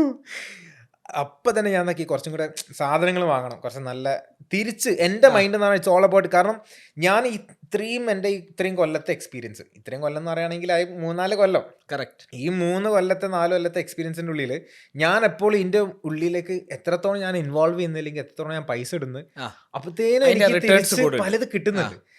അപ്പോൾ അതിന് ഇപ്പം നമ്മൾ റീഇൻവെസ്റ്റിംഗ് എന്നൊക്കെ പറയും. അന്ന് പറഞ്ഞ പൈസ തിരിച്ചിടുക, ഇതിൻ്റെ ഉള്ളിൽ പിന്നെ സാധനം വാങ്ങുക, നല്ല ക്വാളിറ്റി ആക്കുക എന്നുള്ളത്. I kept on reinvesting. ഒരു സമയത്ത് ഇങ്ങനെ റീഇൻവെസ്റ്റ് ചെയ്ത് എൻ്റെ കയ്യിൽ ഡ്രോണുകൾ പലത്, DJIൻ്റെ ഡ്രോണൊക്കെ അന്ന് കേരളത്തിൽ വളരെ കുറവാണ്. അങ്ങനത്തെ സമയത്ത് എൻ്റെ കയ്യിൽ ഡ്രോണുകൾ അന്ന് പിന്നെ അത്യാവശ്യം നല്ല രീതിയിൽ വ്ളോഗിങ് ക്ലിക്കായി നല്ല പൈസ വരാൻ തുടങ്ങി. ആൻഡ് ദാറ്റ് വാസ് ലൈക്ക് അതിനുശേഷം ഐ സ്റ്റാർട്ടഡ് ലിവിങ്. ഇഷ്ടമുള്ള സ്ഥലത്ത് പോവുക, ഇഷ്ടമുള്ള ഫുഡ് കഴിക്കുക, ഇഷ്ടമുള്ള സ്ഥലത്ത് പോയി കഴിഞ്ഞാൽ നമുക്ക് ധൈര്യത്തിൽ മെനു ഒന്നും ഇതാക്കാതെ അപ്പം അങ്ങനത്തെ ഒരു ഇതിലേക്ക് ഒരു ഫിനാൻഷ്യൽ ഫ്രീഡം ഇങ്ങനെ കിട്ടാൻ തുടങ്ങി. അത് ഒരു സെക്കൻഡ് ഇയർ ഒക്കെ ആകുമ്പോഴത്തേനും പൈസ മെല്ലെ മെല്ലെ ഇങ്ങനെ കൂടാൻ തുടങ്ങി. അതിന്റെ ഇടയിൽ എഞ്ചിനീയറിംഗ് ഒരു ട്വിസ്റ്റ് ഉണ്ട്. നമ്മള് അതിന്റെ ഇടയിലും എഞ്ചിനീയറിംഗ് പറയണല്ലോ, ഇതും നടക്കണല്ലോ. അതെ, ഇത് നടക്കണല്ലോ. എഞ്ചിനീയറിംഗ് അങ്ങനെ പോകുന്നുണ്ട്. ഫസ്റ്റ് സെമ്മിന്റെ റിസൾട്ട് എക്സാം നടക്കാൻ വേണ്ടിയിട്ട് പോകട്ടോ. അതിന്റെ ഇടയിൽ നമുക്ക് ഈ എഞ്ചിനീയറിംഗിൽ പല സ്കോളർഷിപ്പ് ആപ്ലിക്കേഷനും പരിപാടികളൊക്കെ ഉണ്ടല്ലോ. നമ്മൾ പിന്നെ ഈ മാർക്കൊന്നും ഇല്ലാത്ത സ്കോളർഷിപ്പിന്റെ വൈക്ക് കിട്ടൂല. പക്ഷെ വെറുതെ എന്തെങ്കിലും ഒരു ശ്രമം നോക്കാലോ. അങ്ങനെ സ്കോളർഷിപ്പിന് ഞാൻ ഒരു ആപ്ലിക്കേഷൻ ഞാൻ കൊടുത്തിട്ടുണ്ടായിരുന്നു. അപ്പോൾ സ്കോളർഷിപ്പ് ഞാൻ അപ്ലൈ ചെയ്ത് അവർ പറഞ്ഞ് ഓക്കെ സ്കോളർഷിപ്പ് നോക്കാം എന്നുള്ള രീതിയിൽ ഓക്കെ കിട്ടും എന്ന് പറഞ്ഞു. ഓക്കെ സ്കോളർഷിപ്പ് കിട്ടും എന്ന് പറഞ്ഞു. പക്ഷേ അതിലൊരു കണ്ടീഷൻ ഉണ്ട്, സപ്ലി വന്നു കഴിഞ്ഞാൽ സ്കോളർഷിപ്പ് പോകും. ആ സ്കോളർഷിപ്പ് സ്കൂൾ മറ്റേ ട്യൂഷൻ ഫീ വേവർ ആയിരുന്നു. പിന്നെ നമ്മൾ പൈസ അതിൽ ഒരു കൊല്ലത്തെ പൈസ നമ്മൾ കൊടുക്കേണ്ട എന്തോ ആവശ്യമില്ല. അന്ന് എൻ്റെ college fees was like 75,000 per year. അങ്ങനെ നിൽക്കുന്ന സമയത്ത് ഞാൻ എൻ്റെ സ്കോളർഷിപ്പ് അപ്ലൈ ചെയ്ത് ഞാൻ കൾച്ചറൽ സ്കോളർഷിപ്പിൽ എൻ്റെ പണ്ടത്തെ സ്കിറ്റ് ഉപകാരം വന്നു. കാരണം മറ്റേ സ്റ്റേറ്റ് സർട്ടിഫിക്കറ്റും അത് അത്രയും വാല്യൂ ഉള്ള കാര്യം എപ്പോഴും അറിയുന്നത്. അതിൻ്റെ മുകളിൽ ഞാൻ കൾച്ചറൽ സ്കോളർഷിപ്പിനൊക്കെ അപ്ലൈ ചെയ്ത് അങ്ങനെ ഫസ്റ്റത്തെ സെമ്മ് റിസൾട്ട് വന്ന് ഒരു സപ്ലിയോ 2 സപ്ലിയോ കുടുങ്ങി. സ്കോളർഷിപ്പ് ഗുദാഹവ. അങ്ങനെ സെക്കൻഡ് അത് പോയി പോട്ടെ. അങ്ങനെ രണ്ടാമത്തെ സെമ്മ് തുടങ്ങി. അപ്പോൾ അങ്ങനെ സ്കോളർഷിപ്പിൻ്റെ കാര്യത്തിൽ ഒരു ദിവസം നമ്മൾ എല്ലാവരും കൂടെ വിളിച്ചു. സ്കോളർഷിപ്പ് നമ്മളെ ക്ലാസ്സിൽ 3 ആൾക്കാർക്കോ സ്കോളർഷിപ്പ് ഒറ്റ കിട്ടിയിട്ടുണ്ടായിരുന്നു. അത് കിട്ടിയത് അറിയേയില്ല, നമ്മളെ പ്രൊഫൈൽ എപ്രൂവ് നമുക്ക് അറിയില്ല. അത് കോമഡിയാണോ. ഒരു ദിവസം ഉണ്ട് ഒരാൾ വന്നിട്ട് വിളിച്ച് ഓരോ കുട്ടികളെ പേര് വിളിച്ച് വിളിച്ച 2-3 ആൾക്കാർ, ഈ പറഞ്ഞ 2-3 ആൾക്കാർ ഫുൾ പഠിപ്പിസ്റ്റുകൾ, നല്ല മാർക്കും കാര്യങ്ങളൊക്കെ ഉള്ള ആൾക്കാർ. ഫസ്റ്റ് സെമ്മ് സപ്ലിയും കഴിഞ്ഞ് മറ്റേ ഫസ്റ്റത്തെ സെമ്മ് കഴിഞ്ഞിട്ട് റിസൾട്ട് വന്നതിന് ശേഷം അപ്പോൾ സ്കോളർഷിപ്പിൻ്റെ എന്തോ ഒരു ആവശ്യത്തിന് വേണ്ടി വിളിക്കുകയാണ്. വന്ന് അനൗൺസ് ചെയ്യാം. നോക്കുമ്പോണ്ട് ഇന്നെയും വിളിച്ച് എല്ലാവരും ഇന്നെ നോക്കണത്, ഇതെന്താ ഇവൻ എന്താ സംഭവം ഒരു പിടുത്തം കിട്ടുന്നില്ലല്ലോ എന്നുള്ളത്. അപ്പം ഞാനും പോയി നോക്കി. രണ്ടാമത്തെ സെമ്മ് തുടങ്ങിയല്ലോ, കോളേജിൻ്റെ ഫീസ് എടുക്കണ സമയമായി. ഫീസ് എടുക്കാൻ വേണ്ടി പോയ സമയത്ത് എൻ്റെ ഫീസ് കാണിക്കുന്നില്ല. എന്താ പിടുത്തം മനസ്സിലായില്ല. പിന്നെ മനസ്സിലായത് എൻ്റെ സ്കോളർഷിപ്പ് കൾച്ചറൽ സ്കോളർഷിപ്പിൽ സപ്ലി വിഷയമല്ലാന്ന്. അത് കാരണം എൻ്റെ 4 കൊല്ലം കോളേജ് ഫ്രീ ആയിരുന്നു. എനിക്ക് ഫീസ് ഇല്ലായിരുന്നു. ഞാൻ കോളേജിൽ എഞ്ചിനീയറിംഗ് പഠിച്ചത് ഫ്രീ ആയിട്ടാണ്. ആൻഡ് താങ്ക്സ് ടു ഇതിൻ്റെ മുന്നത്തെ ഓരോരോ എക്സ്പീരിയൻസുകൾ. അങ്ങനെ പഠിച്ചവൻ എന്നും നമ്മളെ കൂടെ ഉണ്ടായിരുന്നു എന്നുള്ളത് അതെ. അങ്ങനെ അപ്പോൾ ഇനിയിപ്പോൾ എന്തായാലും എഞ്ചിനീയറിംഗ് ഫ്രീ ആയി. ഇനിയിപ്പോൾ എന്തായാലും 4 കൊല്ലം തീർക്കാമല്ലോ. ഇനിയിപ്പോൾ ഇതിൽ ഇനിയിപ്പോൾ ഡ്രോപ്പ് ഔട്ട് ചെയ്തിട്ട് വെറുതെ ഇപ്പം എൻ്റെ പൈസ ഫുള്ളും കൊണ്ടേ കളയേണ്ട ആവശ്യമില്ല. ഇനിയിപ്പോൾ മറ്റേ ഹോസ്റ്റലിൻ്റെ ഫീസ് മാത്രം ഇപ്പോൾ കൊടുത്താൽ മതി, ബാക്കിയുള്ള എക്സ്പെൻസ് മാത്രം കൊടുത്താൽ മതി. എഞ്ചിനീയറിംഗിൻ്റെ സെറ്റാക്കി നമ്മൾ തന്നെ സെറ്റാക്കി. അപ്പോൾ അങ്ങനത്തെ ഒരു സംഭവം കൂടെ നടന്നപ്പോൾ ഉണ്ടല്ലോ, എനിക്ക് കുറച്ചും കൂടെ ഒരു കോൺഫിഡൻസ് ആയി. എഞ്ചിനീയറിംഗിന്റെ മുകളിൽ എനിക്കൊരു ടെൻഷൻ കുറഞ്ഞു. ഇനി ഒന്നില്ലെങ്കിലും പൈസ കൊടുക്കാതെ ഒരു ഫ്രീ ആയിട്ടൊരു സാധനം കിട്ടുമ്പോൾ ഒക്കെ മറ്റേ കംപ്ലീറ്റ് ഫ്രീ അല്ലേ ലൈഫ്. അങ്ങനെ ഈ ഫുഡും കാര്യങ്ങളും റിസോർട്ടും കാര്യങ്ങളൊക്കെ ഫ്രീ കിട്ടുന്നതിന്റെ കൂടെ തന്നെ ഓട്ടോമാറ്റിക്കലി ഈ സൈഡിൽ എഞ്ചിനീയറിംഗും പഠിത്തവും ഫ്രീ ആയിട്ട് കിട്ടി. അതായിരുന്നു അടുത്ത എൻ്റെ ലൈഫിലത്തെ ഒരു ഹാപ്പിയസ്റ്റ് മൊമെന്റ്. അത് ഇങ്ങനെ മുന്നോട്ടേക്ക് പോകുന്നതിനിടയിൽ പിന്നെ റിസോർട്ടുകൾ മെല്ലെ നല്ല നല്ല ഇൻവൈറ്റ്സ് വരാൻ തുടങ്ങി. അങ്ങനെ അതും ഒരു സൈഡിൽ അങ്ങനെ പോയി. എൻജിനീയറിംഗ് വാസ് ഗോയിങ് സ്മൂത്ത്ലി അല്ല, എല്ലാ ഇതിലും സെമ്മ് കഴിയുമ്പോഴും 1-2 സപ്ലിയും കാര്യങ്ങളൊക്കെ ആയിട്ട് അത് അങ്ങനെ പോകുന്നുണ്ടായിരുന്നു. പക്ഷെ ഈ എൻജിനീയറിംഗിന്റെ ലൈഫിലാണ് നമ്മൾ പല സ്കില്ലുകളും പഠിക്കുന്നത്. നമ്മൾ ഈ ബ്രാൻഡ് ഡീൽസ്, ബ്രാൻഡ് നെഗോസിയേഷൻസ്, ആൾക്കാരായിട്ട് സംസാരിക്കുന്നതൊക്കെ അന്ന് മുതലുള്ള എക്സ്പീരിയൻസ് ഉള്ളതുകൊണ്ട് കുറച്ചും കൂടി ഈസിയാണ്. എനിക്ക് നേരെ പോവുക, സംസാരിക്കുക, ക്ലോസ് ചെയ്യുക എന്നുള്ള മൈൻഡ് സെറ്റ് ആയിരുന്നു. അപ്പോൾ ഈ ഒരു ടൈം എത്തുന്ന സമയത്ത് ഇപ്പോൾ എൻജിനീയറിംഗ് പഠിക്കുന്ന സമയത്ത് തന്നെ നമ്മൾ മൾട്ടിപ്പിൾ റെസ്റ്റോറൻറ്റ്സും കഫേസൊക്കെ ആയിട്ട് ഇങ്ങനെ സംസാരിക്കല്ലോ ഈ ഡീല് ക്ലോസ് ചെയ്യാൻ വേണ്ടിയിട്ട്. ക്ലോസ് ചെയ്ത് പിന്നെ നമ്മൾ ഓരോരായിട്ട് നല്ല കമ്പനിയോ നമ്മൾ അവരായിട്ട് personally on A personal level will be very much in touch with dum. അപ്പോൾ ഓരോരോ കഥകൾ പറയും. ഓക്കെ നമ്മൾ അപ്പോഴാണ് നമ്മളും ഈ റെസ്റ്റോറൻറ്റ് ഇൻഡസ്ട്രീനെ പറ്റിയിട്ടൊക്കെ അറിയുന്നത്. മറ്റെന്ത് നേരെ പോവുക, ഒരു വീഡിയോ ചെയ്ത് തിരിച്ചു വരാം. പക്ഷെ ഇവരൊക്കെ ആയിട്ട് നല്ല ബന്ധം സാധിക്കുമ്പം ഈ റോമിംഗ് ബ്ലോഗർ ത്രൂ നല്ല ബന്ധങ്ങൾ കിട്ടിയിട്ടുണ്ട്. I M the most happiest for that. നല്ല ഹ്യൂജ് നെറ്റ്വർക്കാണ് കിട്ടിയത്. കണ്ടന്റ് ക്രിയേഷൻ ത്രൂ ഏറ്റവും കൂടുതൽ കിട്ടുന്ന നല്ല ബന്ധങ്ങളാണ്, വളരെ നല്ല ബന്ധങ്ങളാണ്. ഇപ്പം നമ്മൾ ഈ പോഡ്കാസ്റ്റിലെ കണക്കായത് അതിന്റെ ഒരു കണ്ടന്റ് ക്രിയേറ്റ് ചെയ്യുന്നതുകൊണ്ടാണ്. അതുകൊണ്ടാണ്. പിന്നെ ഞാൻ മനസ്സിലാക്കിയിടത്തോളം പല വാതിലുകളും നമുക്ക് വേണ്ടി തുറക്കും. Very true. ഈ സത്യം പറഞ്ഞു കഴിഞ്ഞാൽ മീൻസ് അത് നമ്മൾ അഹങ്കരിക്കുന്നതല്ല, പക്ഷേ ഒരാളോട് നമ്മളൊരു മീറ്റിംഗ് ചോദിച്ചാൽ ആ മീറ്റിംഗ് കിട്ടാനുള്ള സാധ്യത ശരിക്കും 1% ആയിരിക്കും, പക്ഷേ ഇത് 99% ആക്കി തരും. യെസ്, അത് നല്ലൊരു പെർസെൻറ്റേജ് നമുക്ക് കൂട്ടിത്തരും. കറക്റ്റ്. അത് സെയിം സാധനം ഞാൻ മൾട്ടിപ്പിൾ എൻ്റെ ലൈഫിൽ പല ഏരിയാസിലും ഞാനത് അനുഭവിച്ചിട്ടുണ്ട്. അതെ. അപ്പോൾ ഈ റെസ്റ്റോറൻറ്റ് ഓണേഴ്സും കാഫേ ഓണേഴ്സൊക്കെ ആയിട്ട് നല്ല പരിചയത്തിലായി. അപ്പോൾ ഇങ്ങനെ ഓരോ സംഭവങ്ങൾ ഷെയർ ചെയ്യും. അതായത് നിഹാദ്, ഒരു മാസം നമ്മൾ മാർക്കറ്റിങ്ങിന് വേണ്ടിയിട്ട് നമ്മൾ ഇത്ര സ്പെൻഡ് ചെയ്യുന്നുണ്ട്, അങ്ങനെ ചെയ്യുന്നുണ്ട്.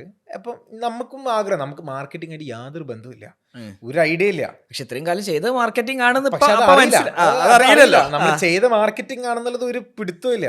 നമ്മൾ എന്തോ ചെയ്ത് പൈസ കിട്ടാനുള്ള പരിപാടി ചെയ്ത്, പക്ഷേ we still do not know which is marketing, what is marketing എന്നുള്ള ഒരു ഐഡിയ ഇല്ല. മാർക്കറ്റിംഗ് എന്നുള്ള ടേം ഒക്കെ കേൾക്കുന്നത് ഈ റെസ്റ്റോറൻറ്റ്സും എന്റെ ലൈഫിൽ ഫുൾ എല്ലാം ചെയ്ത് കഴിഞ്ഞിട്ടാണ് അതെന്താന്ന് മനസ്സിലാവണേ. യെസ്, ഞങ്ങളെ പോഡ്കാസ്റ്റ് എങ്ങനെയായിരുന്നു, മീറ്റിംഗ് ഷൂട്ട് ചെയ്തതാ അങ്ങനെയാണ്. ഓക്കെ, മാർക്കറ്റിംഗ് ഒരു ഇത്ര സ്പെൻഡ് ചെയ്യേണ്ടത് പറയുന്നുണ്ട്. അതെ, അവർ പറഞ്ഞു നമ്മളൊരു മാസം ഇത്ര 30,000, എന്നിട്ട് എന്താ തരുന്നത് 15 പോസ്റ്റർ, സോഷ്യൽ മീഡിയയിൽ കോണ്ടന്റ് 15 പോസ്റ്റർ, 2 വീഡിയോസ് തരുന്നത്. അതന്നെ ഓക്കെ. നമുക്കും ഇപ്പൊ ഞാനും എന്റെ ടീമിനെ വെച്ചിട്ട് പോസ്റ്റേഴ്സ് ചെയ്യുന്നുണ്ട്, എനിക്കും ഡിസൈനേഴ്സ് ഉണ്ട്, എന്റെ വീഡിയോഗ്രാഫേഴ്സ് വീഡിയോ എടുക്കുന്നുണ്ട്. അപ്പം അതൊരു സൈഡിൽ അങ്ങനെ നടക്കുന്നുണ്ട്. പിന്നെ ഇവർ ചെയ്യുന്ന പരിപാടി എന്ന് പറയുകയാണെങ്കിൽ നമ്മളെ പോലത്തെ കുറെ ആൾക്കാരെ വിളിക്കുന്നുണ്ട്.